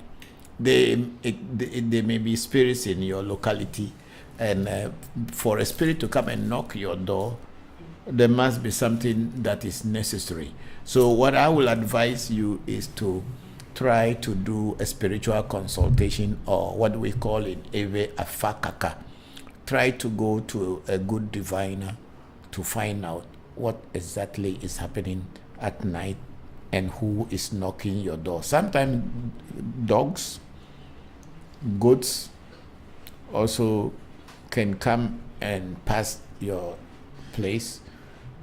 If it is not totally secluded with walls, they can pass by, and maybe they could do that. And also the wind can also blow some leaf or something to this. So for you to be able to know exactly what is happening, you should do a spiritual consultation. I think that such a thing was happening sometime in Kenya, and they called them night riders.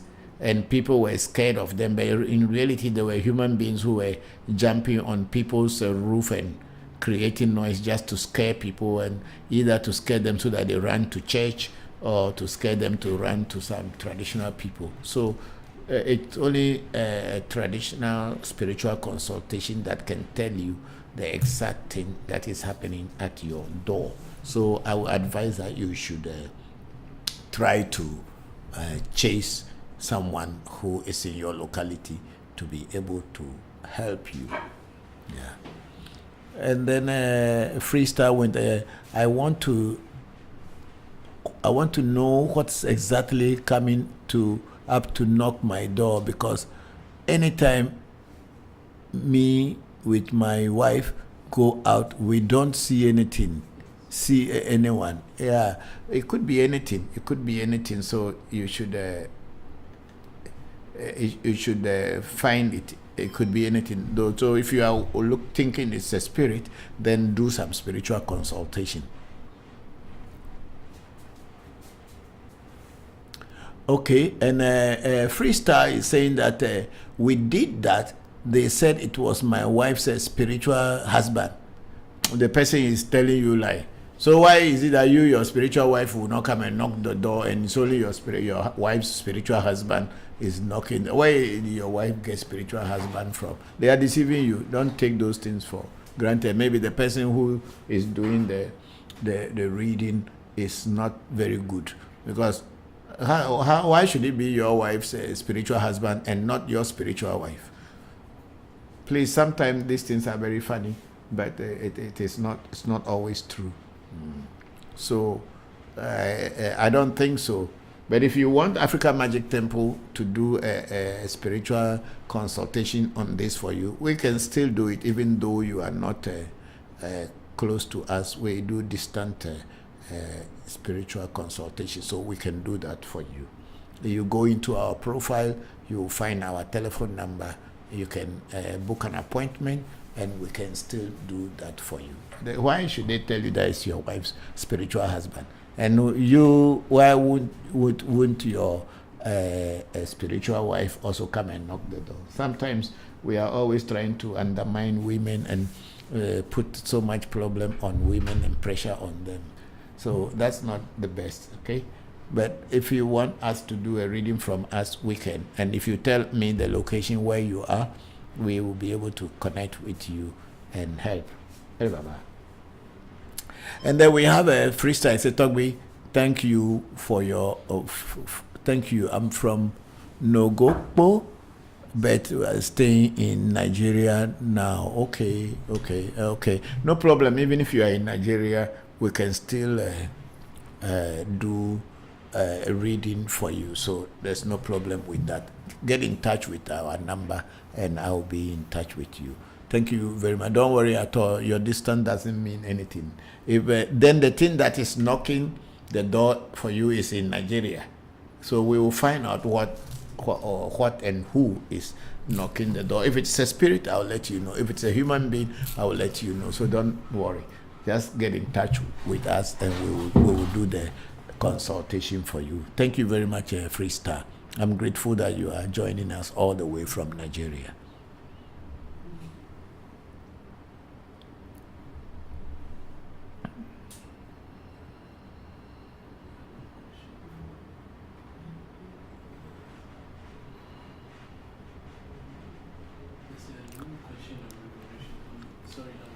There's a question on ReVodution. Okay, let's go to ReVodution, Voodoo Education, and see.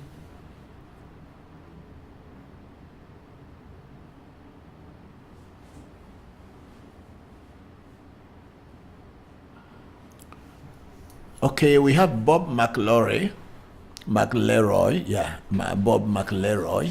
Say, greetings, Togbi. My family has no Togbi Zikpi. If I get one, will it save me alone now and my wife and children when I get married, or will it start saving all my extended family right now? Okay, Bob, see, when we talk about Togbi Zikpi, it's not something that is easy just to get. If you should get a Togbi Zikpi now, which will be a Togbi Zikpi that will be on you and your generations yet unborn. You and your generation and your generations that are yet to be born. If you have a Togbi Zikpi, like if they make a Togbi Zikpi for you, it will be like that. But it's not going to save your extended family of the people that you are breaking away from. But I'm surprised that your family doesn't have a Togbi Zikpi, because every family has a Togbi Zikpi. So as long as there's a chief in the community or in that family who is enthroned as a chief, then there is usually a Togbi Zikpi or ancestral heirloom or heritage that has been left for the family to take care of. So I'm quite surprised that you don't have one. I know people in the diaspora, yes, they may not have, because most of them do not know their roots. That's very fine. And in such a case, you can have one made for you, and that will become the family ancestral stool, which is Togbi Zikpi, or the family's heirloom that you can keep for your generations that are to be born, and the ones that are born already, and the ones that are yet to be born. So it's fine. Okay, so Bob McLero is saying that they are all Christians. Okay, then I believe very strongly that somewhere along the way they might have had, but they have abandoned it, and they are now following the Abrahamic Abrahamic faith. So they now believe that their ancestors were Israelis. That's usually the case with we Christians. Those of us who had been in Christianity, we know that our grandfather came from Israel. Meanwhile, it is not true. The Israelis have their grandfathers. We also have our grandfathers. So unless you are of a Jewish blood, you cannot say your grandfather came from Israel. But somehow, we don't know. But I know my grandfather came from Howe. That's where I know. And then also from Bando and Abati. That's my maternal grandfathers. They have no relationship with Israel whatsoever. However, when you are a Christian, you are made to believe that your ancestors came from that place, which is also not bad. It's up to you. You look into your face and look in your face inside the mirror. If you look like people from Israel, then your grandfather came from there. But if you don't look like the people from Israel, then you must ask yourself, where did my grandfather come from? Yeah. So I agree with you. And Bob went on to say, I did a reading and I was told because we projected our ancestor gods. Is it not? We neglected our ancestor gods and became Christians. It's hunting my financial progress. Yes, that's also very possible. That means there was an ancestral stool, but that has been neglected over the centuries or over the decades. So definitely it is trying to find its way back. That's why when it is hurting your finances or bringing challenges in your life, then what it means is that the ancestors want you to recognize them, to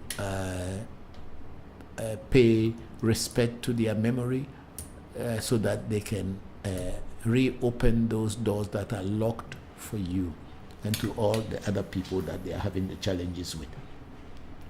So you can do a reading and see what you should start to do to bring your ancestors closer to you. Because if I can imagine that if your people had neglected your ancestors, then there's a high possibility that the ancestral names of your ancestors may also not all be known to you. But with time, you can, even if you can identify only one of them, from that one, you can connect with all the unknown ones. So try to find out your ancestors on your paternal line, the ones that you can remember, or the ones that they can tell you, and also on your maternal line, and the ones that you can know from that. Then with that, we can do a reading to find out what you can do to put them back together, and so that they can respond to you whenever you call them. Thank you very much, Bob. So if I get one now, will it save my siblings, their children, or only my lineage only?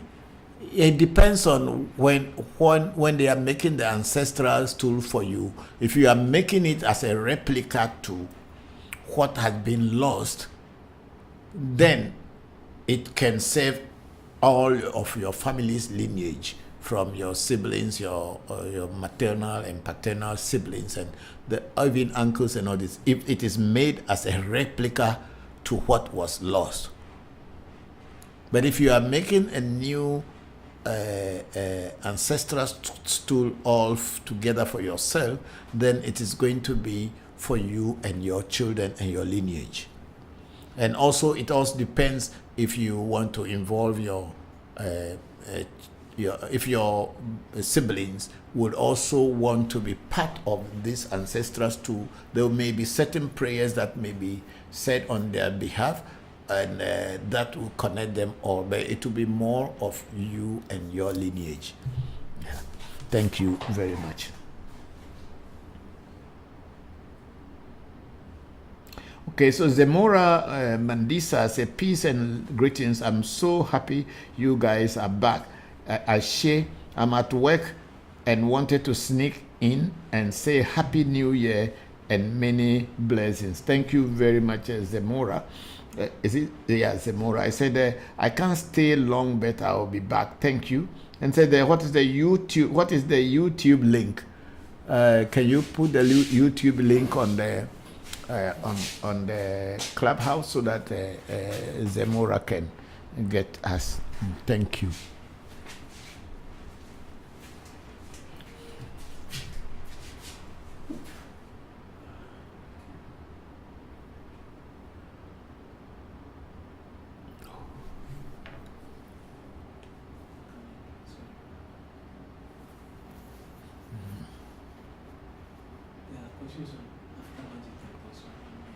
Okay, so we are getting some questions on African Magic Temple, so I'll go into those questions now.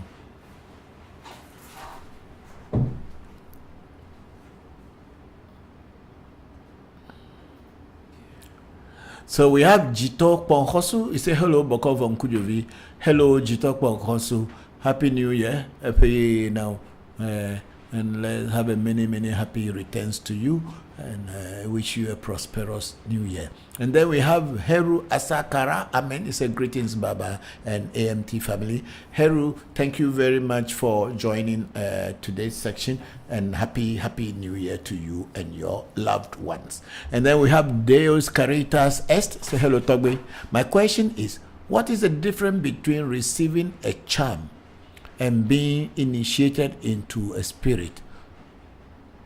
Also, what would be the correct term for a charm? Okay, that's a very beautiful question, Deus Caritas Est. To get a charm is, I think a talisman is like a charm. Is that what people call charm? Yes. Yeah. To get a talisman made and prepared for you by somebody, and once the person, each and every talisman has a different name, as well as a different work. Okay, look at these things that I'm going to show. This is a talisman. I think you can all see this. This is a talisman, and this is its name is Aholu Viakpo.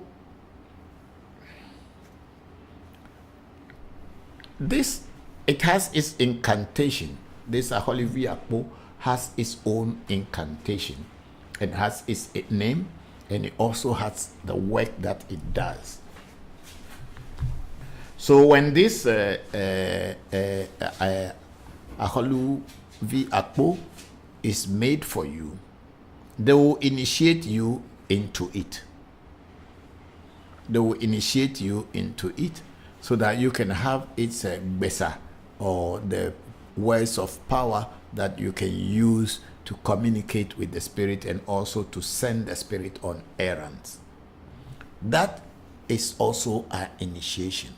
So when a charm is given to you, that charm you have to be initiated into the charm for the charm to be able to listen, or the spirit in the charm to be able to listen and work with you. That's how it is. So Aholu Viakpo is a charm, but we don't call it charm, but we call it a talisman, or wobe in Ewe. Wobe in Ewe, talisman. Yeah. This is it. And then there is this one also called Aklama, which is also a kind of talisman that connects with certain kind of spirits. And for you to be able to work with it, you need to be initiated into it. So to answer your question, that what is the difference between a charm and an initiation? Every charm or an amulet or protection that is made for you, either or any talisman that is made for you, either for attraction, protection, or defense, it's a spirit, or it's a voodoo on its own, and the person who is giving it to you must initiate you into that particular voodoo, and it must work with you. But when we talk about general initiation, like for instance Afa initiation, the Afa initiation is like a priesthood initiation. When you are initiated into charms like this, that doesn't make you a priest. It doesn't make you a priest, unless of course if you are already a priest and then you are being initiated into them, then they add up to the spirits that you are working with. But if you are not initiated as a priest and you are only given talismans to protect or to make you to attract things that you want to attract, you are not made a priest. Even if you call yourself a priest, then you may be the priest of only that particular voodoo or that charm or that talisman, which many people may not know, because these charms and protective amulets or talismans are individual things created for each individual to use, and it is not for a group of people. However, in Afa or an Afa initiation, which is like a priesthood initiation, which is a priesthood initiation, you are being initiated as a priest in order to work with all kind of deities and spirits that are in Afa.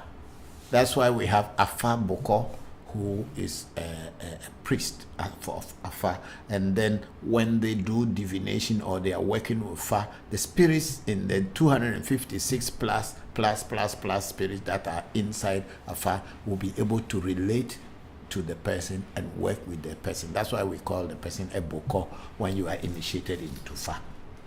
And then in African Magic Temple, we have the AMT initiation, whereby you will be initiated into Abraxas, which is one of the most powerful spirits in the universe, and it's the spirit of enlightenment and consciousness. You'll be initiated into that. Then you also be initiated into Akai, which is one of our patron spirits that I had worked with for almost 40 years now or plus. And then also into Togbe Jokpata, which is another patriot spirit of our shrine. And these three spirits, Abraxas, Akai, and Togbe Jokpata, are spirits that can guide you into the psychic plane and work with you, and also be able to introduce you to other spirits of nature so that you can be in a position to communicate and work with them comfortably. That is what initiation is. But when you are initiated into this spirit, then you can only work with this spirit. If you are initiated into this one, then you can only work with this one. So the difference between giving you a charm or giving you an amulet or a talisman, whether that talisman is for protection or for attraction, it is only individual. But when you are initiated into deities or bigger spirits, then you become like a community or a communal priest, where you can deal with spirits of nature and other things. So this is the difference between charms and real initiation. Each and every one of them is an initiation, because if they don't initiate you into a particular spirit, you cannot receive anything from that spirit, and you cannot work with the spirit, and the spirit cannot work with you. That's why they have to initiate you into each and everything that they give you. But when we are talking about initiation, most of the time it is either Voodoo initiation or Afa or Ifa, Isese, and all this initiation. That's what people are talking about. But then each and every little spirit too, they have to initiate you into them. Thank you very much, Deus Caritas S. Thank you. Very grateful for the question. And then we have our big sister Luna was able to come on. I thought she wouldn't be able to make it, but she's here. I say, hello, Papa and AMT family. Sending blessings to everyone. I'm a bit disoriented from medication, so I will listen in the background. Thank you very much for making it to here. I was saying that you wouldn't be able to make it, so we'll say a prayer for you. Everybody should say a prayer for you, but then I'm grateful that you are able to be listening in the background. I'm grateful to you, and I wish you a speedy recovery. I will be following you here on the platform since TikTok is gone. Thank you very much. So they really stopped TikTok, eh? Hey. This morning. But these people, China is very powerful. Oh. There was actually this time, I know this chip war between Huawei and America. Huawei has now made all their chips, so they will stop. I think from today to tomorrow, they'll stop buying some things from America, and all their money will drop. From tonight to tomorrow morning, we will see that things, the stock market will fall. Yes. China, there are plenty. They can, even their domestic market alone is big enough for companies that are successful to work. Anyway, we are not politicians. We are spiritual people, but we live in the world, so. Thank you. And then we have Deus Caritas. Who is the last person? Yeah, there's another one. Then Deus Caritas says to say that, thank you, Togbe. Thank you too for the question. I'm grateful. So we have Zemora, and also we have a Stack also on Clubhouse. Welcome to you all. Thank you very much. And I think Zil has taken a short break from us for now. the banners affected most of them. So. Yeah. It's okay. It's okay. That also will be over. Nothing in this world lasts forever. Yeah. When a time comes, it will be over. It will be over.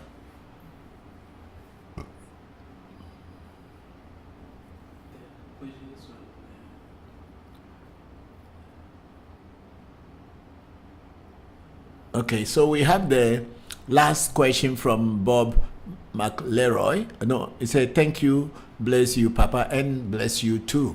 Thank you too. And then Bob McLeroy is saying that, last question, Papa. A spirit came to me in my dream, and said it is my personal companion spirit. It gave me its name, candle, and sigil to call upon it. Is this a real dream? It could be, because you see, until you, if you remember the sigil and the seal, and you draw that sigil and the seal, and then you light the candle, and probably it gave you some incantation or some word to call him or her.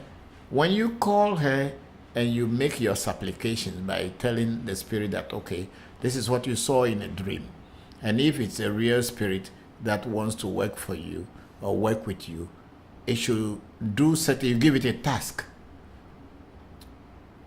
Then you, by putting the seal or the sigil and lighting the candle and reciting the prayer that you want to recite, if the spirit is a real spirit and wants to work with you, it will come back and affirm itself by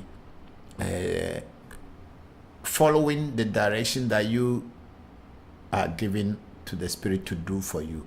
And truly, if it comes to pass, then you know you have got a spirit that no one has but it's you. And then you can ask more questions to the spirit, and it will be teaching you in dream. And sometimes maybe it will also, what do you call it, it will also come in your memory or other things, and maybe in some readings it may come out and give you more directions on how to work with it. Yeah. So if you have had that dream and the sigil and a candle, it could be a real spirit. You never know until you tried it. Yeah.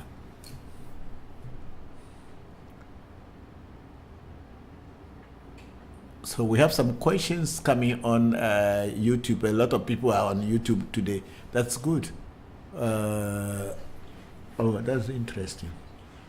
America Almighty. It's good. Life is good.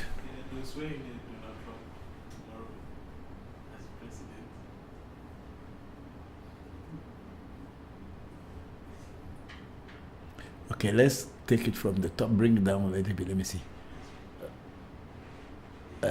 We have Tobe Jigbezan Sesoka Jaloko. Say, greetings. It is not anything you did, Papa. We who practice our ancestral ways will always have challenges with those who don't. It's because what you do and teach goes against the system. Yes, I 100% agree with you. Yes, because what we are teaching is not in alignment with the people who call themselves Christians and other religious people. They feel that we are following the devil or we are against God. They forgot to know that God is the creator of the universe, and everything in the universe is created by the same God. And God said everything he created is good or was good. And I don't know when a human being begin to tell what is good and what is not good. Do you know somebody's poison is another man's meat? Yeah, so thank you very much, Tobe Jigbezan, for that write-up. It's very consoling to me. Yes, because it's not that I did anything wrong, but it's just that people felt that I am too much. They say I'm becoming, you are unbecoming. That's what they named that Stacy God. I don't know the real pronunciation of that word, G-O-U-D, whether it's called God or good or whatever. I don't know. I think I've done it. Yeah. Yes. Oh, it has one more. Yeah, it's okay. So that's it. Thank you very much, Tobe Jigbeza. I'm grateful. And then we have Kudi Yaro. Papa, what's the difference in result if I get an Afar reading as a non-initiate compared to an Afar initiate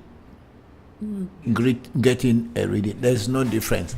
Afar reading is for everybody. It is not only for initiates. It's for everyone, because Afar is a diviner. It's a pathfinder. It's one that look into the future and into the past and tell you what is going on and what has gone wrong in your life. So whether you are an initiate into Afar or you are not an initiate into Afar, you can always do a reading, and there is no difference between you and an initiate. What happens is that for initiates into Afar, it is when they do they feed or they fed Afar at the end of a year, or whenever Afar asks them to feed them. When they feed finish, they have to do a reading to let Afar tell them what is ahead of them and what things are going wrong in their life. So Afar would tell at that time for them without them really asking, because they just fed Afar and Afar would tell. But when you are not an initiate, just like those of us who are also initiate, we always do reading to find out what is going on in our life, and there's no difference between an initiate doing a reading and someone who is not initiated also doing a reading. Alpha will tell you exactly what is happening in your life. So it is fine. Kudi Yaro. Is it not Kudi Yaro? Yes. Okay, thank you. Then Tagwe Jigbezan Sesoka is saying that also the enormous, also the enemies we have. Okay, make it that way. You can, yeah. Also, the enemies we have will create challenges and also use all sorts of ways to create problems. This is why you are having challenges, Papa. It is nothing you have done. Thank you very much, Tagwenji Beza. Yeah, sometimes when these things happen, I question myself that did I go against the rules or the community rules? I'm not killing animals and on TikTok or on YouTube or anything. I don't do certain part of rituals that is against community level openly on the camera, and my way of talking, I don't think that I am a very annoying type of a person who is insultive to others. No, but I'm also very firm. If you are telling me that I should go to Christianity, I will tell you that I am not forcing you to join me, and I'm not stopping you from doing what you are doing. So don't stop me from doing what I am doing. If Christianity or any religion for that matter is suitable for you, you have all your free will and free choice to do. So allow me, because if I go to hell tomorrow, just in case, because I'm not a Christian and I go to hell tomorrow, after all, it's not you who is going to suffer. It will be me who will be suffering. So what is your worry? If I go to hell and I'm suffering, what does it concern you? You are not my father, you are not my mother, you are not my brother. And even if you are my brother, it's not you who is suffering. If you are my mother, it's not you who is suffering. So what's your concern to keep telling me that I should stop what I am doing and follow you? I am not asking anybody to follow me. I'm only teaching about our tradition, telling people what our tradition is. If it is good for you and you feel like you want to be part of it, fine. You can ask me questions and I'll answer you the questions, but I will not force you to join us. And because spirituality is not a religion and no one can force anyone to become spiritual. It is an inner feeling and desire to know more that makes some of us left the religious bodies and chase what our hearts feel comfortable with. So it is not anything that I am going to accept people telling me that Jesus Christ is the Savior, you must stop this. Why? Have I offended you? Have I taken anything from you? So that's what I would say. Those are the kind of things that I would say. But sure, so many people are offended seeing us trying to raise awareness of our tradition. But it's okay. We are not going to stop. Not because of them. Then we have our sister Bella. Say greetings and Happy New Year, Papa. I have a question related to mental health. Okay, Bella. Say, what are ways to ease depression and anxiety from spiritual perspective, and what simple methods can help? Okay. See, when it comes to mental health issues in our traditional spirituality, we don't take it lightly,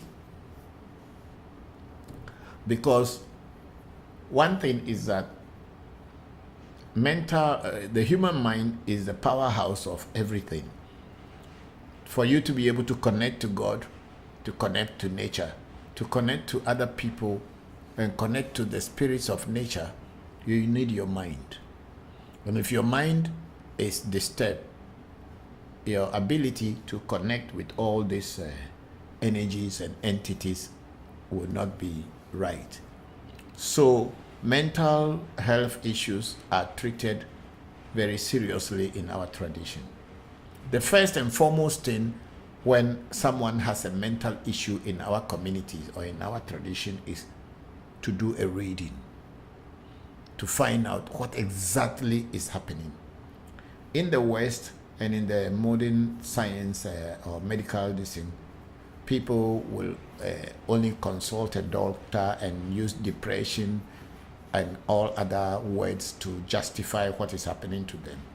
But in our tradition, what we do is that we will do a spiritual consultation to check and find out from the spiritual sphere what exactly is happening to the person. Once that is done, we will know how to treat. Some of them will be fumigations that will be done. Sometimes it will be herbal baths that will be prepared for the person. Sometimes it will be perfumed preparations that perfume baths that will be prepared for the person to bath. Sometimes there will be certain rituals like a witch's ritual, a poverty ritual, or whatever rituals that the oracle says it should be done for the person. Once that is done, it fixes the person's vibration, and then things cool down. Because you see, when they say disease, means there's a ease, but then there was a that the imbalance that brought the disease, and that's the cause of the mental illness. So they will find out what is the cause. That's the main thing, to find out what is causing. It could be that there's a spirit that is in your life that is trying to come through you. There is your own inner self, like your destiny, your essay, who is probably not well aligned, or something from your blood lineage that is trying to disturb you. And then once a reading is done, whatever you call depression and all these mental issues, once the root cause is determined or found out, then the problem becomes easy to solve. So Bella, I think I will advise you to do a reading to find out what exactly is happening. And once the rituals are done, you will see that you are at ease. Things will become better for you. Are we done with the YouTube questions? We still have some. So Bella, do a reading to find out what exactly, even people at mental hospitals and all this, and sometimes they brought people all the way even from Germany to me, and I treat them, and they are okay, and they go back. Yeah, so it's not anything that happens to you, there's a solution, and the solution can only come when a reading is done, so that they can know the root cause of the challenge. If it is just ordinary sickness, the oracle will tell you what to do. If it is something to do with imbalance in the spirit world, they will let you know what to do. So I will advise you that do a reading, even if it's not you, for whoever is going through that depression and anxiety. A spiritual reading will give the root cause and give us also the solution, what to do to fix the imbalance. Thank you very much, Bella, for that question. And then Kudi Yaro is a Papa. Is there a difference between divination ritual between Afa and Abochi? Yes, of course, there is very much difference between Afa divination and Abochi. You see, which stool speaks deeper, mentioning names and so on. Abochi is more of necromancy, where the diviner connects with dead people or the spirit of the dead or our ancestors to find out answers and reasons and root causes of situation. And Abochi mentioned names. Abochi mentioned names and places. It points out figures, places, and names of people. That's why when you are doing the reading of Abochi, you don't need to say anything. All that you need to do is to use the money, touch your head. Whatever is in your head, Abochi will pick it up. You touch your chest. Whatever is inside your head, your heart, Abochi will pick it. And then you touch your stomach. Then you rub the money on your stomach. And after that, just, you don't need to say anything. You don't need to speak on the money or anything. Just you leave it inside. We put it inside the Abochi. Then after the incantation and sending the Abochi spirit to go to look for what is happening in this person's life. When Abochi comes, it's going to come up with names, locations, and then situations and events on all that. And then by going through that, you will now understand whatever is happening into your happening in your life. That is the work Abochi does. Abochi is more of necromancy, and so it is a psychic reading. However, Afa is more of a mathematical reading that has been put down long before most human beings came into the world. And Afa also divines very deep, because Afa is a mathematical based on 0, 1, 0, 1, 0, 1, just like in the computer, the binary reading. So Afa will also divine and tell you exactly what is going on in your life. When the oracle falls, it's going to pick one out of the 256 oracles that form Afa. In fact, Afa is more than 256, but the ones that we human beings and most human beings can comprehend is within the 256. But I heard from other senior priests that Afa even goes deeper to 500 and something thousand or whatever. But I have not reached there. I am still battling around the 256, and I don't even know most of them yet. I'm trying to know. So I'm not going to delve into what I don't know. I'll talk about what I know. So Afa will deal or go into this 256 and pick one oracle that actually correspond with the challenge you are having. And when a good reader, somebody who is a good diviner, and his or her gumaga is perfect to be able to divine, it will pick that oracle and then be able to tell you exactly whatever was happening or is happening in your life at the time, and also give you a direction on what to do to overcome the challenge. Give me the charger for this Clubhouse phone. Yeah. And put it. Can it be on the table? No, I think there too is fine. Yeah, so that at least it can be charging while we are working. Okay, good.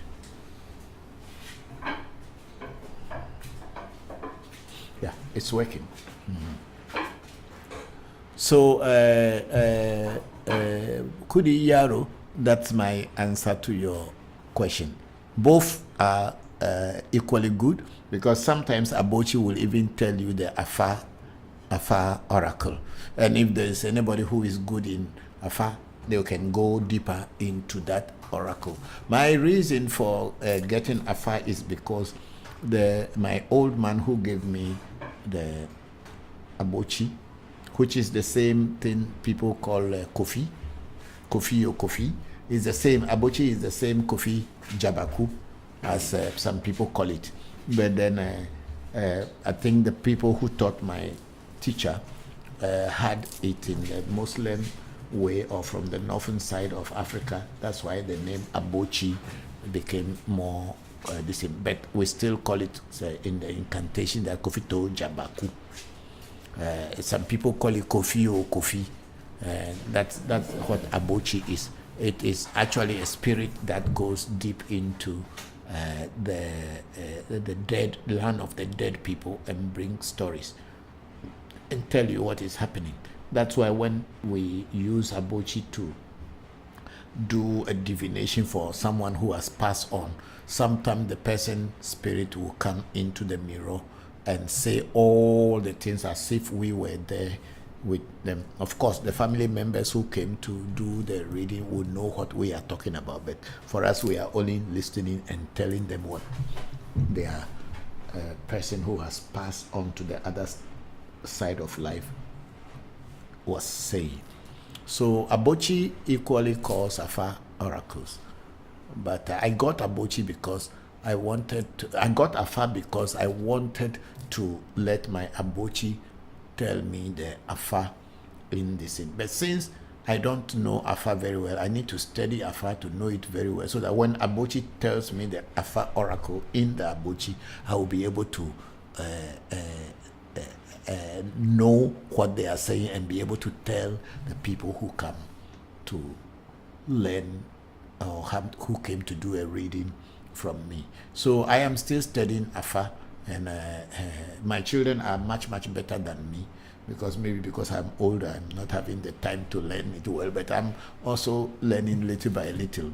So a day will come, I will just continue with my Abochi, and I will be getting all the Afa oracles, and I will be able to tell the qualities as well as the rituals that are supposed to be done once I know it first. So that's what it is. My teacher always talks about Afa in the Abochi and tell you what rituals to do, and I want to get to that stage one day.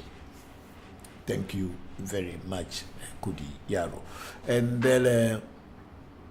then I think there's something again. Okay, Kudi Yaro say, Papa, if I get initiated into Afa initiation and die after, what happens to my initiation and die after that? What happens to my body if my family don't continue? They don't believe in ancestral worship. Will it harm them? No. When you get Afa, when you die, your Afa will be buried with you. It goes with you, because your Afa is also your destiny. They cannot give it to anybody. Your Afa cannot be given to your children or whatever. Maybe your divination chain can be given to them, but the Hunku or the Ikins or the kernels that form Afa will be buried with you. So it doesn't harm anybody, and it is not anything that stay behind to worry anyone whatsoever. Okay? And then we have Bella. I say, thank you, Papa. I appreciate your insight. Thank you for the question, Bella. I'm grateful. Thank you all. Okay.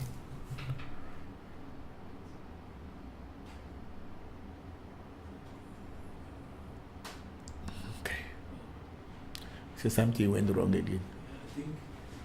We are having challenges, but it's fine. I mean, we are all learning in the world. Nobody should be cut off just because you have more power than them. Yeah, that's the problem, because whatever is happening now, of course, America had been everybody's dream country. I believe there's so many Chinese who would also want to go and live in America, because America is like the land of the free people, where you can do whatever you want to do and feel free. So a lot of we people in Africa, we look at America as a place that we can have freedom, economic freedom, freedom from hustle and all kind of things. So America has always been a super country. Since I was growing up, it has always been the dream of everybody to go to America. But unfortunately, me as an individual person, it's the last country that I wanted to live in. Not because it's not a good country, but my inner self, from my childhood, I never had that strong desire to go to America. I've been to America a few times, but it's not a place that I personally wish to live in. I don't know why, but from my own feeling, it's not good. It's not the place that I want to live in, even though it's a great country and everybody else would want to go there. But for me personally, and this was the reason why I chose Asia. And maybe Asia it deals with my kind of person I am. And that's why I chose Asia, and I grew up in Asia and learned Asian spirituality. And that's why I don't know how to be proud. I have seen people who had gone to Europe and came back, and those who have gone to America and came back. And if you hear when they talk, you can see some pride in them. But it's okay. Everybody, we have different destinies. And America should actually be like a big brother to all of us, not to be bullying us. I think so. That would be the best bet. I'm not an American, and I have no authority to say what they should do and what they shouldn't do. But the bullying from America is too much, especially even from Facebook that I have been having experience with. Yeah, but that's good. It's life. Yeah. People who are living in America, I'm not saying this that, oh, you are living in a place. It's a great country, and a lot of people want to be there. But personally, my inner self doesn't really enjoy. Will I say no? Enjoy. I'm not attracted to that. Not that it's not a great country. It is a wonderful country. Seeing all the freedom and all that I see on television, Michael Jackson and his sisters and family people. A lot of people would want to be there. But I like my village. I just want to be there quietly. Nobody is chasing me. Yeah. Thank you very much. And then we are on Africa Magic Temple, and we have DJA said that every year comes with the kind of colors one must use and the time one should pray. Yes, every year is a different year. You know, we have 7 days in a week, DJ, and each day has its own name. We have a day, the first day of the week, which is Sunday, where a lot of people used to think that the Sunday is the last day of the week, but it's actually the first day of the week, and it is called Sunday. From its name, then you know that it has something to do with our solar system. Sun means that day the sun has a very strong influence on other planets. And then we have the second day of the week, which becomes the first day of the working week, as Monday. And that Monday is coming from the moon. So it's a moon day. So the planet moon, which is around our Earth, is the one that has a strong effect on the Earth, the moon. So it's a moon day or Monday. And then we have Tuesday, which actually doesn't really fall, the name doesn't really correspond with the planet that rules Tuesday, which is actually the planet Mars that rules Tuesday. So when a new year falls on a Tuesday, then you should know straight away that it is a day that the planet Mars is working. Then when you go on to Wednesday, which I don't know why it's Wednesday, but there must be a reason why Wednesday. There must be a particular spirit, or I don't know what it is, but what that spirit's name may be. But Wednesday is the day of the planet Mercury, and Mercury is only on that Wednesday. And then Mercury also has its own spiritual things or influences that it has on the human beings and on all other planets during that particular year.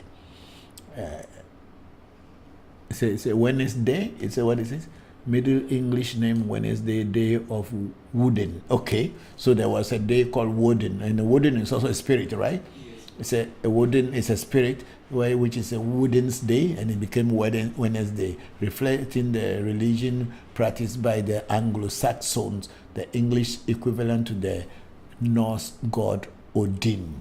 So there is a spirit called Woodin, and then that day, Wednesday, was its day. So that's how Woodin's day and became Wednesday. Wednesday, and it became Wednesday. But then day of Woodin is a spirit or religion practiced by the Anglo-Saxons. Thank you. So when we leave Wednesday, we go to the Thursday, which is actually like in the Greek god Apollo.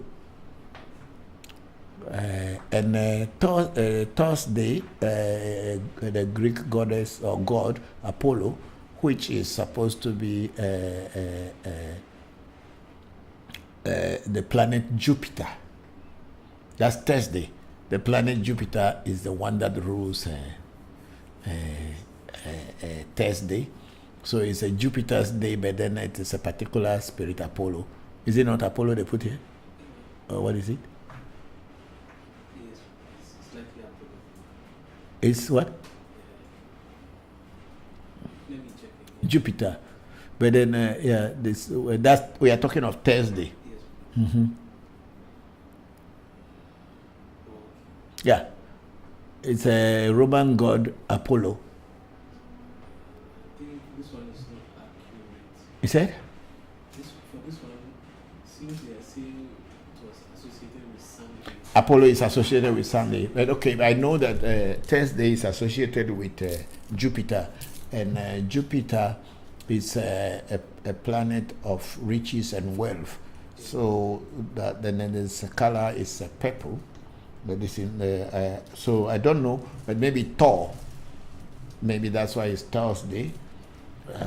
The Greek goddess Thor, Greek god, not goddess, Greek god Thor. I think they have the scenes on it. What do you call it? These cartoons and animations. So that is Thursday, and then we have a Friday, which is the day of Frida. The goddess Frida, and the goddess Frida comes on Friday, and then I think even in Haitian Voodoo we have it as a Ezili Frida. That's it's a spirit that comes on Friday, and then at my shrine we have it as Alajadu. It's a particular spirit called Alajadu which works on Friday, and its color usually is green. On Friday, and maybe some other colors. Then the last day of the week being Saturday or Saturn's day. Saturn as the planet Saturn, not Saturn as in Satan. This is Saturn's day. That's a Saturday. So each year, whenever the year falls on the day that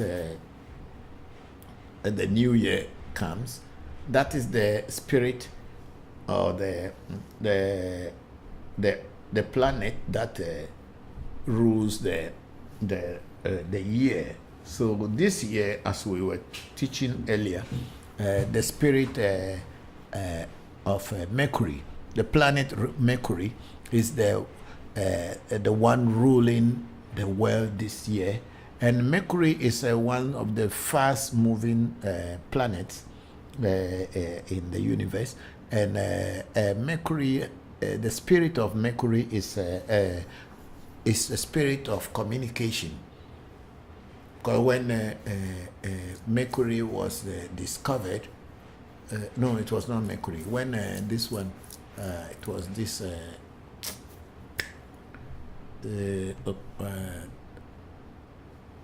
This black and white planet, Pluto and Uranus, they are black and white planets. Then communication, as in electronic gadgets and everything, came into existence, or people discover those things. So when Wednesday, the spirit that rules Wednesday, which is the Archangel Raphael and all other Mercury planet Mercury related spirits, it is their year, and they are said to be the messengers of the god. They communicate between the human being and the gods. Even in far back in Greek mythology and in our ancestors their time. They know days that work with certain kind of spirits. So this year being the year of Archangel Raphael or Legba as it is in Afar, and then also some of the spirits I work with like Obubuyaya and all these things are spirits of communication. So they say this is the year. So every year has its own planet that rules it, and then the colors that comes with it. This year is supposed to be a blue and yellow. So even if you look at the communication companies, especially our MTN, you will see that their color this year is blue and yellow. But if you are not really looking, you are just looking without knowing. You see that they put a blue into their color this year very much. There's a blue in their color this year. So it's yellow and blue that is working this year. They used to make it black, and now it's a blue and this. And I went to the office the other day, then I was telling my wife that you see that this year I told you it's a yellow and these people, and the MTN is a communication engine. Yeah. So this year is a year of communication between human beings and the spirit world, and Archangel Raphael, which we will call Baba Legba in our shrine, is the one that is the messenger of the gods. So their color is yellow and blue for this year. So DJ, for real, that's this thing. Some of these things you as an ordinary person you will not know, but then you don't know what these people know that you don't know. Please, I don't understand why sometimes companies, there's a particular year, they'll change their logo, their color. Yeah, those people are high thinking. They also have all these things in their mind. So DJ, that is for that one. That is for your first question. And your second question: can someone go for any type of initiation, or they must be advised on the type of initiation they need at a particular time? You can decide to go for any kind of initiation. There's no problem with that. But before you go for any initiation, it is advisable to ask the person going to initiate you what are the benefits of that particular initiation. You don't just go into initiation just because they call it initiation and you want to get initiated. You should ask more questions about that particular initiation or that spirit that you want to get initiated into. You must ask questions and see what are the benefits in it for you, and what are the do's and the don'ts, so that you will not go and break the taboo and fall into problem. It is advisable to ask questions before you get any spiritual initiation whatsoever. But it is also good that before you get initiated into any spirit, it is advisable that you do a spiritual consultation in order to know whether this spirit is okay for you to work with you, so that you can get benefits. Because we don't just get initiated into spirit just because we want people to know that we are initiated. We are initiated into spirits because we want these very spirits that we are initiated into to guide us, protect us, and help us on our course in life. You don't get initiation just because everybody is getting initiation and then you just go and get initiation. You must have a reason why you want to be initiated, and you must get initiated into what can help you to achieve that reason or purpose for which you are getting initiated. It is not just a fun to say, oh, I'm initiated, like people were contesting recently, people saying self-initiation and all these things. Self-initiation is dangerous because you don't even know what you are initiating yourself into. You may get mad, you'll be surprised. Because I have seen that people who get initiated by online or, I would say online or through books, some of them get crazy. Yeah, and then they will tell you spirituality is evil because they don't know what they are dealing with. So before you get initiated into any spirit or any spiritual discipline, it is advisable that you ask questions and find out whether that works for you or it does not work for you. If it doesn't work for you, don't get initiated into it. But if the reasons given you, and you have seen people who have been initiated into that, are making the kind of progress, and you interview them and make inquiries, and you think that, oh, you too, you can get that and let things happen for you, it is good. But otherwise, there is no need getting initiated into what will not benefit you. Thank you very much, DJ, for that. And DJ A went to say, is Joker different from? Joker is the voodoo. The Besa is the word that comes with the Joker. The Joker is the thing that you will be initiated into, and then Besa is the words that. No, use this one. Use this one. There's one here.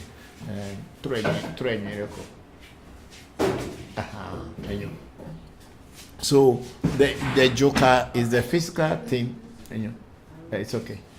The Joker is the physical thing that they will give you, but the Besa is the words that follow the Joker to let the Joker to work. So the word Besa simply means a word that you say that it will bind, be as in sound, sa to bind. So Besa is a word or a sound that you make that will bind whatever you want to bind in nature. So Joker is the physical thing they will give you, but the Besa are the words that follow the Joker to work. Because without a Besa, a Joker cannot work. So that's what it means, Besa. That's the difference between Besa and Joker.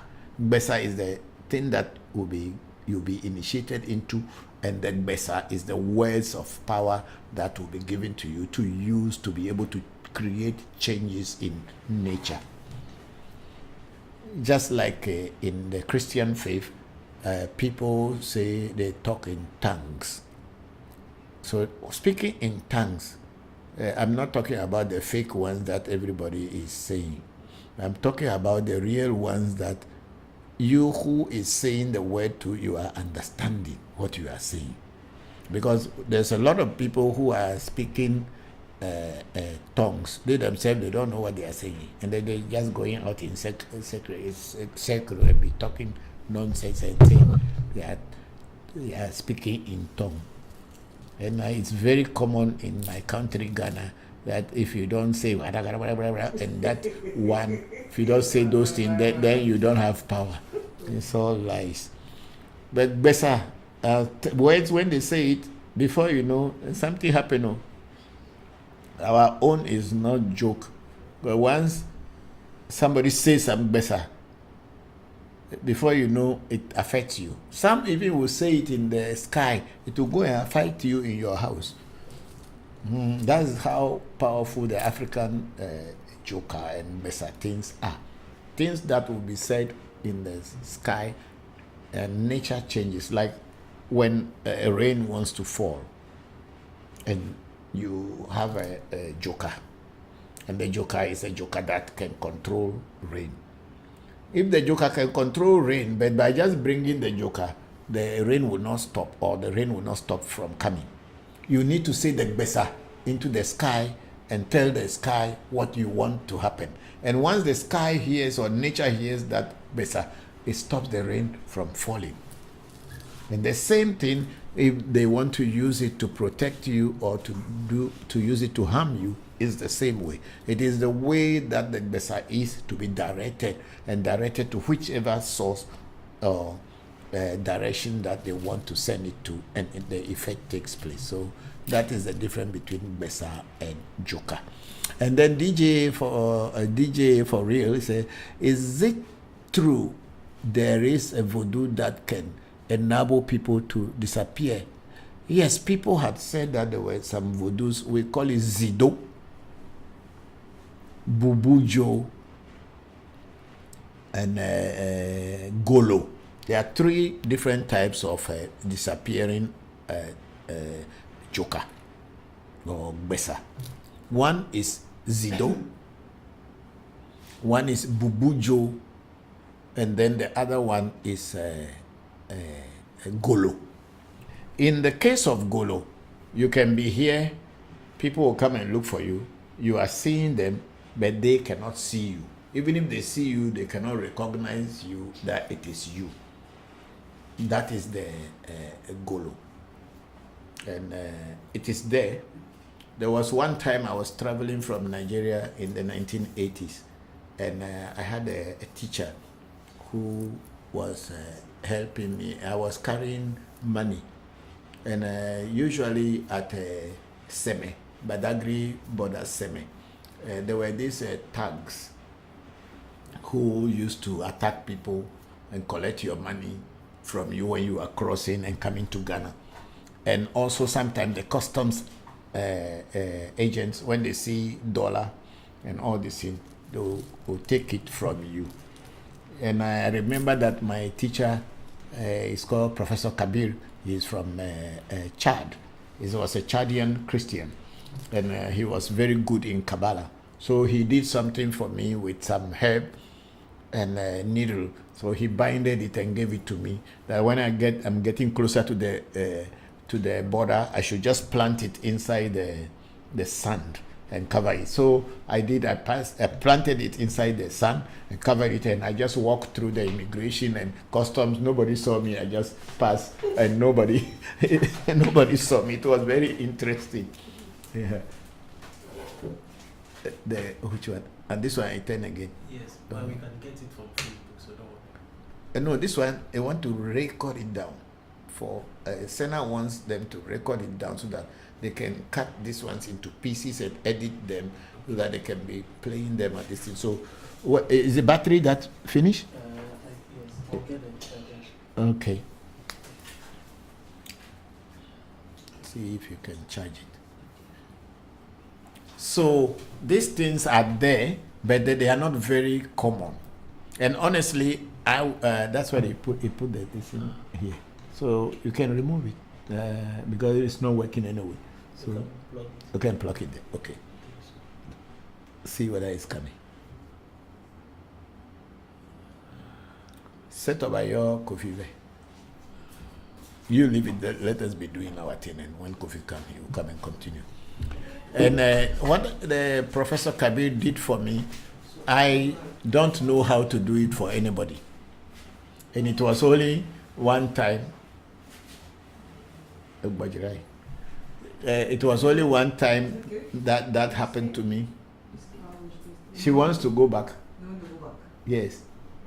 But I have about 20 more minutes to finish. So you wait small.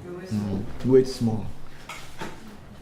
See, my sister brought me a very nice shirt. That's what I'm wearing today. my New Year gift.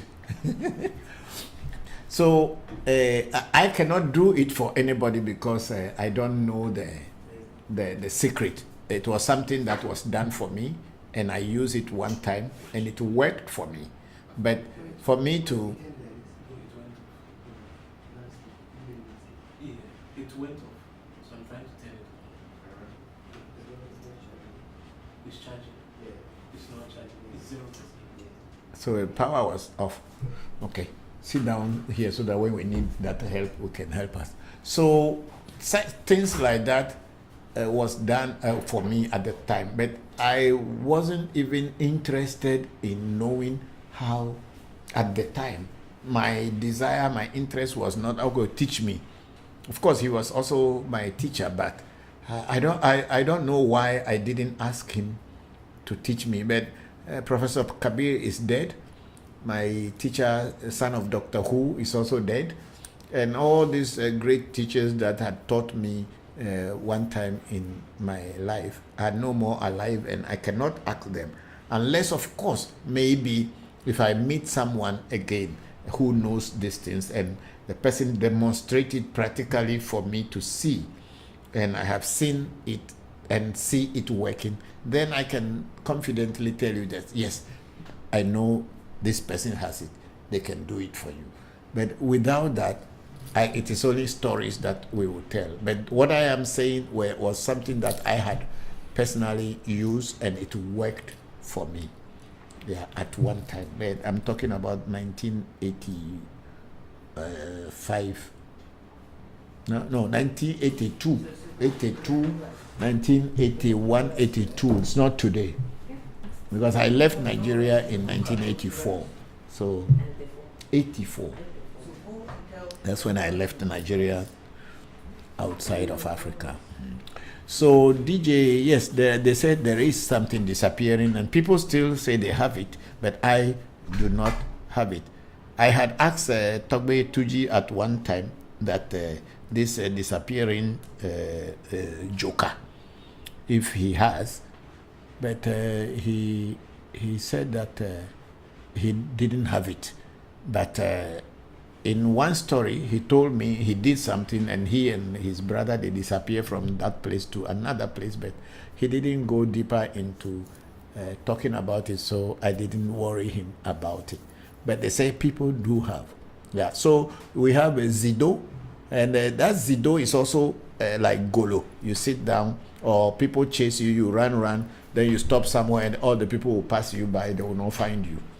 Or you sit in your own place and people are looking for you, or you walk through people, they don't see you. That is also Zido, and Golo is mostly the one you sit at one place and people come to look for you, but they cannot find you.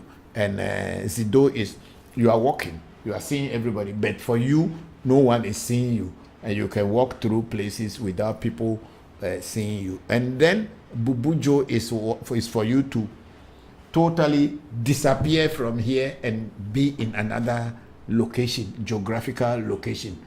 You metamorphose into thin air and then reappear somewhere. That's what it is. But I have never seen anybody demonstrating it. I have never done that before, so I cannot tell you whether it is there or it is not there. I hear stories, just like you two, you have heard. But the one that I had practice, we will call that is a Zido, in the sense that I am walking through the people, I am seeing everybody, but my teacher told me that I shouldn't worry.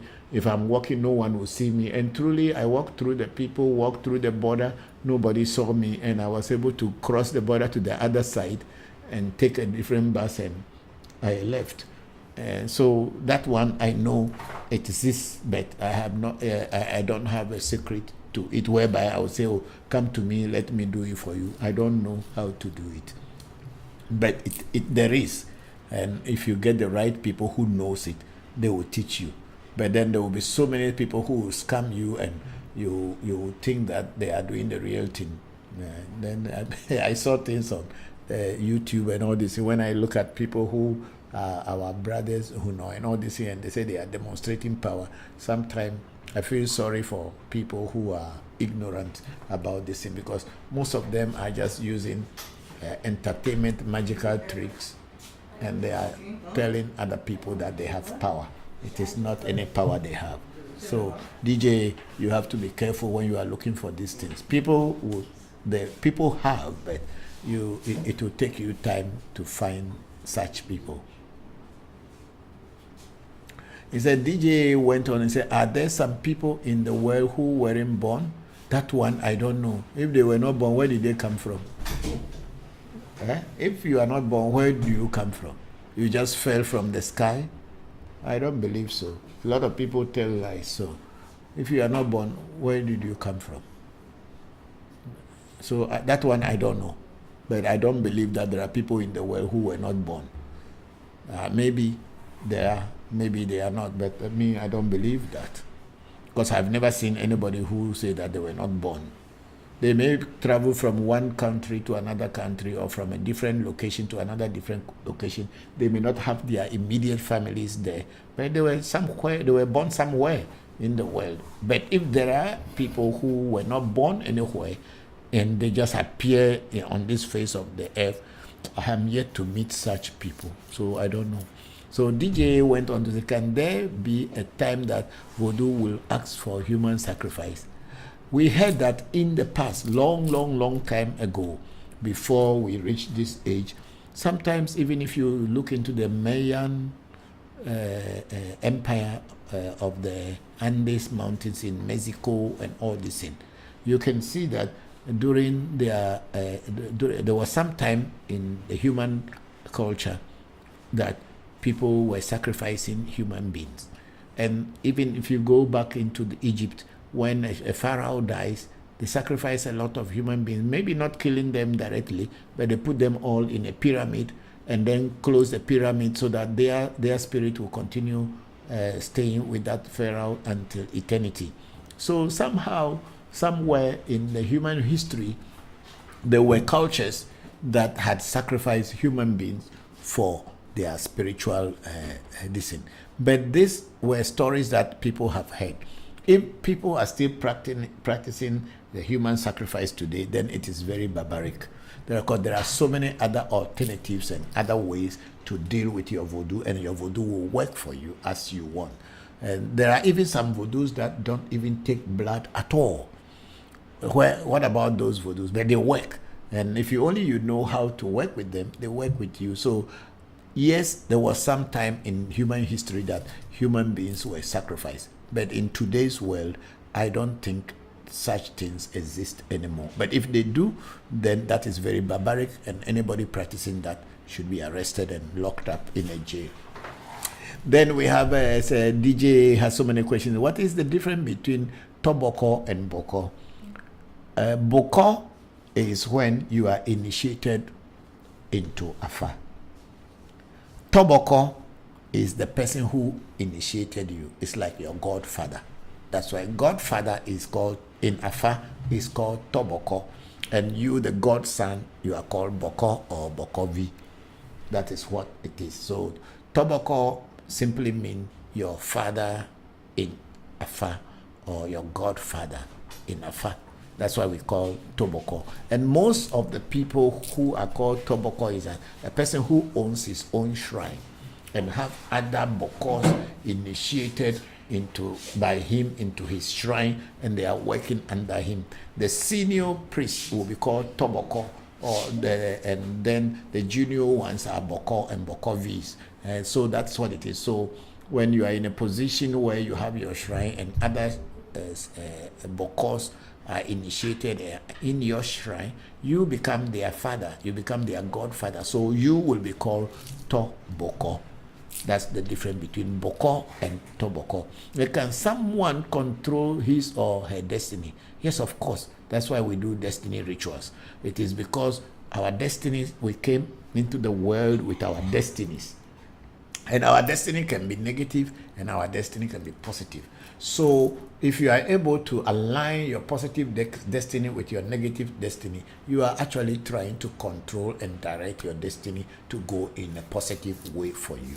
So this is what it is. That's why we do destiny rituals, either by removing negative destiny and then setting up destiny for a person so that the person's doors and whatever is in the real thing in their destiny should work out for them. That's what it is. And the last question of DJ is, what are some of the things about your ancestors that when you remember or when you travel anywhere in the world, you see and make you feel proud to be an Ewe, a Ghanaian or an African? Oh, for me, I don't think that I have seen anything anywhere when I travel in the world and see that my ancestors, or I feel proud to be an African. But generally, I am just a proud African from childhood. I'm never shy or ashamed of being called an African, and it is in my whole life that I had been a very proud African. I just love to be a black person, at least in this my lifetime. I am a black person, and I love to be a black person. And whatever my ancestors might have done and all this thing, is not what I am really proud of, or I don't know everything that they did, but I'm just happy that the things that they taught me, and I am still using them. I am seeing results in my life. And then the people who come across me, or people who come into my life, they also see results. That's what makes me proud. Because if my ancestor told me that I can let a river flow upwards, and I practice it, and I see that instead of the river flowing downwards, and I said some words, and the river starts going upward, why would I be proud of them? I should be proud of them. Or when my ancestors tell me that, okay, if you eat this herb, if somebody use knife and cut you, it will not cut. And then you eat the herb, and then they use the knife to cut you, and it doesn't cut you. Why won't you be proud of them? It's just a herb you have eaten, and then they are cutting you, and it's not cutting. That alone will make you feel that you know something small. Even if you don't know plenty, you know small. So I'm proud African. Yeah, that's why when I was living outside of Africa, I had always promoted Africa, and I had always wore African clothing, and I did everything to prove to myself that I'm still African, even if I was living in a foreign country. Yeah. Thank you very much. And then the DJ said good evening. I think those questions came long before we started reading from the top, but the questions came long before. And then this is the last one from Zeal here. It came about an hour ago.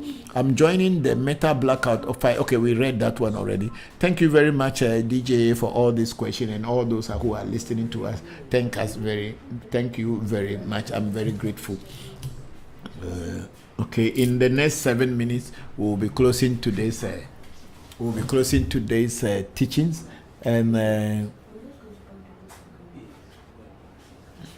okay, we have on YouTube, we have Kudi Yaro. He said, Papa, what's the relationship between Kotokoli and Abochi? Kotokoli is my tribe.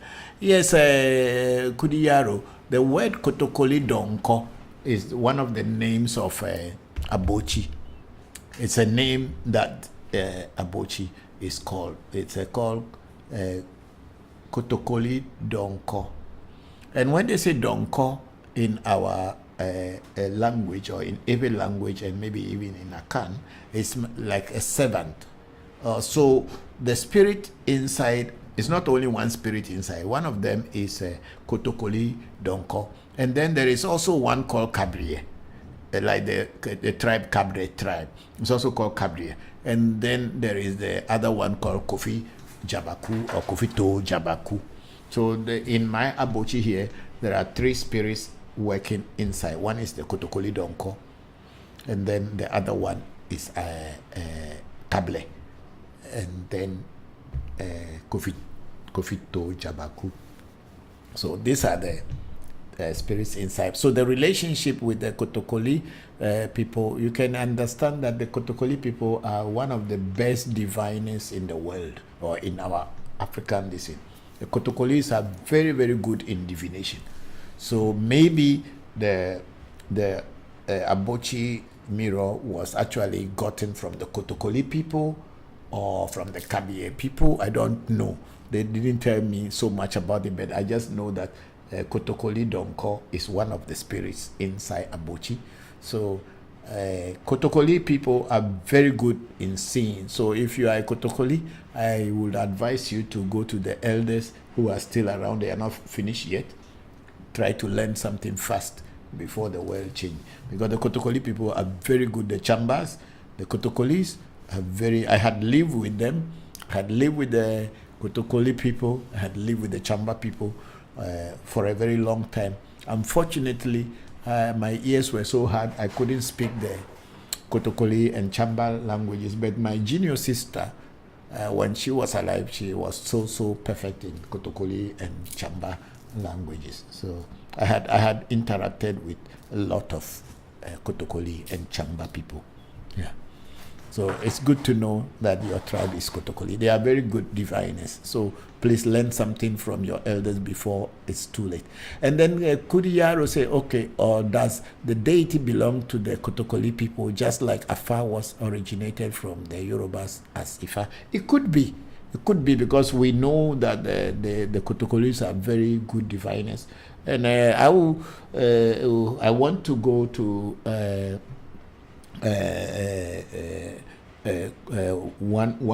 I'm planning one day to go to Togo, to go to the home land of the Kotokoli people, to see if I can find some good diviners who may also teach me again to learn more. It's my dream. One day I'll go to not Kara. There's Sokode. Yeah, I will go to Sokode and look for some teachers. I believe I will find, because they are great diviners, and this thing may or may not come from them. It is possible, because this divination is more of necromancy, as I said, and the Kotokolis are very good diviners, and especially in psychic seeing. Yeah. And then we have a Kudiyaro is a Papa, in which cosmology, Voodoo, Hinduism, Kabbalah does the Sunday rule by. It is in Kabbalah. Yeah, it's in Kabbalah. That is the Jewish Kabbalah, Judaism, and all this. So if you go into the Judaism Kabbalah, you will find all these infirmaries and all the planets and how they rule the world by hour, by minute, and all this thing. They are there. When you go onto the internet, you can look for the infirmaries. You will find them. And each particular deity or spirit or angel or archangel that is ruling, they would do. When I was younger, I was very deep into Kabbalah, so I learned all these things back in the 1980s, late 70s into the 80s. I learned Kabbalah, so this all had guided me to what I am doing today. So I don't look only one way, and I think that only this way is the best way, but I try to pick knowledge from here, pick knowledge from there, and add them to all that I have learned, and I teach that. So Kabbalah is where you go and find. When you go onto the tree of life in Kabbalah, where you see Gedurah, Tiperev, Markov, and all this thing going up from the bottom of your spinal cord to the top of your head, where we call in Hinduism the chakra, Sahasrara chakra. Yeah, these are on those of you who can see the tree of life in Kabbalah. I study all these things when I was growing up, so I know them, most of them. I'm forgetting some, but generally I still have some memory of all these things. Yeah. So where the bottom is what, Markov?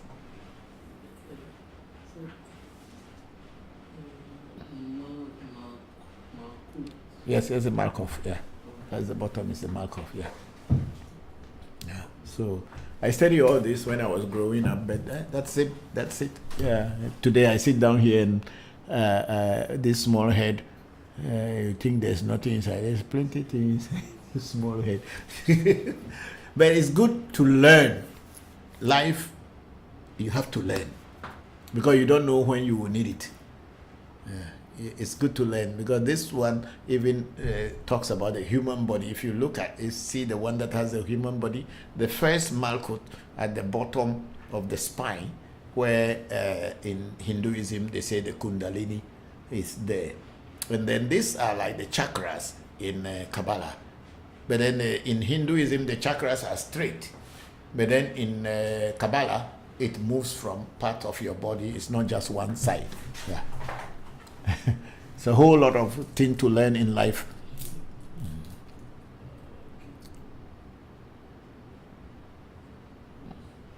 And these are all gods, you know.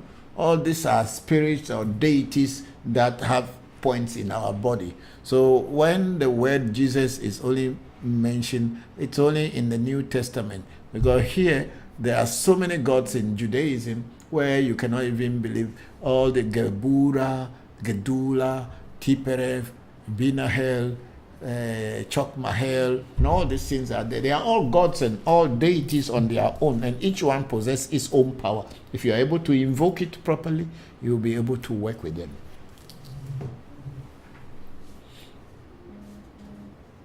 It's good to learn.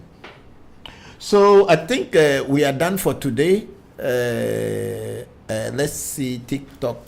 If there's any more there, then I'll close today's section. My sister wants to go home. Okay, so we have spiritual items. I think that's from Nigeria. Can people from faiths own such charms from the traditional side? Yes, of course. If you see, spirituality is not religion. That's a lot of people make a mistake thinking that spirituality and religion are the same. They are not. Spirituality, you are open to anything that is called knowledge and wisdom of spiritual things. Whether it is inside Hinduism, in Buddhism, in Islam, or in Christianity, or Judaism, or in tradition. So you can. If you are not limiting yourself to any particular religion, then you are spiritual. But the moment you start limiting yourself to a particular faith and discipline, then you are religious. So anybody from anywhere can get whatever charms they want if the person is open to it. Okay, then we have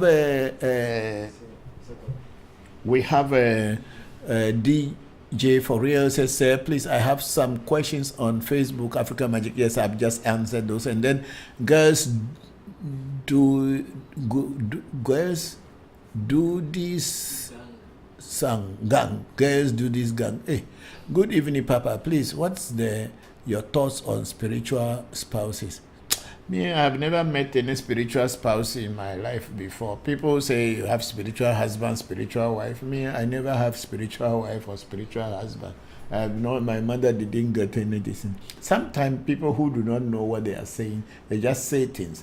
Yes, there is a possibility that as a spirit wants to work with you. But until you are initiated into that spirit, the spirit cannot call themselves your husband or your wife. So spiritual wife, spiritual husband, when people don't know what is happening to you, then they give you that kind of option, and then you are worried all your life. And if you are having a relationship challenges where you don't have a man or you don't have a wife coming, so it is your spiritual wife is driving you away. But in Mamiwata initiation, when a reading is done for you, if a particular spirit or Mami spirit wants to be with you, and that Mami spirit doesn't want other people to come closer to you, it can drive them away from you until you are actually initiated into it. If that's what people are called spiritual husband or spiritual wives, then maybe. But in general, me, I don't believe so much in those things, but maybe there is. Okay, there's something here. You have to remove that thing. It says something, okay. Your TV will be turned off in 1 minute. Okay, so we have a royal mic. Say, why do you prefer cowries? How do you prefer 6 cowries? Huh? Why do you prefer 8 cowries to 4? 6 cowries. No, I don't throw 6 cowries. I have these cowries are 7. 1, 2, 3, 4, 5, 6, 7. I don't prefer 6 cowries to 4 cowries. But I use 4 cowries. That's what I've been taught from a long time, and that's how I use it. I know the reason why I use 7. Sometimes I use 4. And then we have Nwabi say, good evening, Daddy. Hello, Nwabi. How are you? Thank you very much for joining. Happy New Year to you. And then Good Girl Gone Bad. Hello, Papa. How are you, Good Girl Gone Bad? Yeah, you sent me a message the other day. I was trying to communicate with you, but we didn't go on again. I hope you are fine. Thank you. And then Nwabi say, you should have asked Papa, how can you let that kind of magic to slide like that? I was still young. That's why. I was still young. Was still learning, but I thought that I will always have my teachers around. But now that I am grown, I realize that I should have taken advantage of those things when I was young. You know, in 1980, 81, I was only 21 years old. Yes, I was only 21 years ago and very young, but I have interest in this. And these are my elders. They were quite old, and it's not like, oh, please teach me. Not like today's children who force you, teach me. We respect these teachers, and we let them teach us what they want to teach us. We don't force them to teach us what we want. It is out of respect. Maybe today's children, they don't care. They say, hey, teach me this. You have to teach them. But at our time, we were actually shy and afraid of our teacher, not because they would beat us, but out of respect, we don't say things and we don't behave like we are not respecting them. That probably may be the case. Okay, let's see. Go up and let's see. And then, Papa, do you have something that's coming from Uwabi? Say, Papa, do you have something for securing high position at work as I want to apply for a job? I don't have anything that you can do to secure high position at work. But if you do a spiritual consultation or a reading, the reading should be able to direct you on what to do so that you will be favorable or get favors from people. That's what I can say. Thank you very much. And then Good Girl Gone Bad said, what do I need to come and see you? Call our number in the profile 0262367578 and they will give you direction. And I have on Clubhouse, I have Stark Blitz, which saying that, Baba, may you please teach about one's guardian Orisha and how to achieve being connected. Okay. Stark Blitz, see, Orisha, before you can know your guardian Orisha, you need to be initiated. If you are not initiated into Ifa, Isese, or Afa, there is no way you can know which Orisha is who is your guardian Orisha, because that is what we call the Kpoli, or your destiny. So until you are initiated, you cannot know what or who your guardian Orisha is.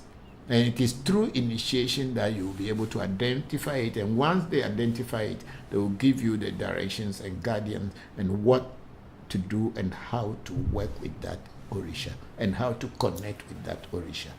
Thank you very much, Stark Bliss. And Stark Bliss had earlier said, Aboro Boye. Thank you, Abore Boya, Abokiche. Thank you very much. And then Zeal had this thing here, said, thank you, Mr. Bokor, for being here and sharing your wisdom. Thank you, Zeal, for also being here and listening. And Zeal had earlier said, have a great week. Okay, this is the second one. Have a great week, everyone. Thank you, Zeal, for joining us. We are very grateful. And Unwabi said, thank you, Papa. And I think we are done for today. Thank you all very much. And as again, one more time, I wish you all a happy, happy, happy New Year, full of surprises and positive surprises for that matter. Until next week, may the gods and ancestors continue to be with you, bless you, guide you each day and each step of your way. Until we meet again. And to our big sister, Luna Nicole, I wish you quick and safe, speedy recovery. And then on YouTube, we have Kudi Yaro people. You said you once delved into Sufism. Does you try some? It work? How real and powerful is it? Yes, you know, when I was in Kabbalah, I was also learning some Sufi things which were written by some Sufi teachers. Yes, some work. They work. Yeah, if you really concentrate on them. I still have the books, and my children are even too young. I have not even introduced them to these books yet. They are there. All the Sufi things, I still have them. And they are very powerful. Yes, I still have all the books there. Yeah, I'm keeping them for my children and my students. Whoever wants to learn, I'm here to teach. Yes, I have the books all. The Sufism is a very good thing. Very strong part of the Islam, and that's why I was attracted to. Yeah, I was attracted to that. So, say he asks one question. Say you scroll up, is it under or the Sufi one? Is it? You've answered all the questions. The Kabbalah one, the cosmology, you've answered. Say, okay, let me say, Bapa, in which cosmology, Voodoo, Hinduism, Kabbalism does the Sunday rule by sun, Monday, Monday? It is in Kabbalah. It is in the Jewish Kabbalah. Yeah. And then this once people you said once delve into Sufism, how do you try some and it worked? How real and powerful is it? It is powerful. I tried, it worked for me. I still have the informations that I keep. And they are all there in the books and the notes that I took. Yeah. That's why if you see the other day when we were doing the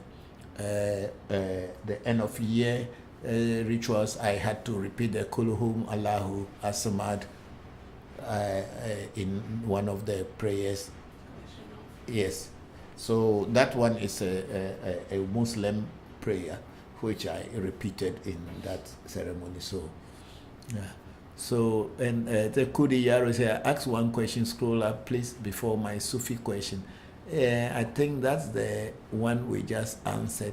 And then it's my question has been answered. Thank you, Papa. Thank you very much, Kudi Yaro, and I hope I'll see you again next week. Thank you for all the beautiful questions you've all asked, and I'm very grateful. May the ancestors continue to be with you.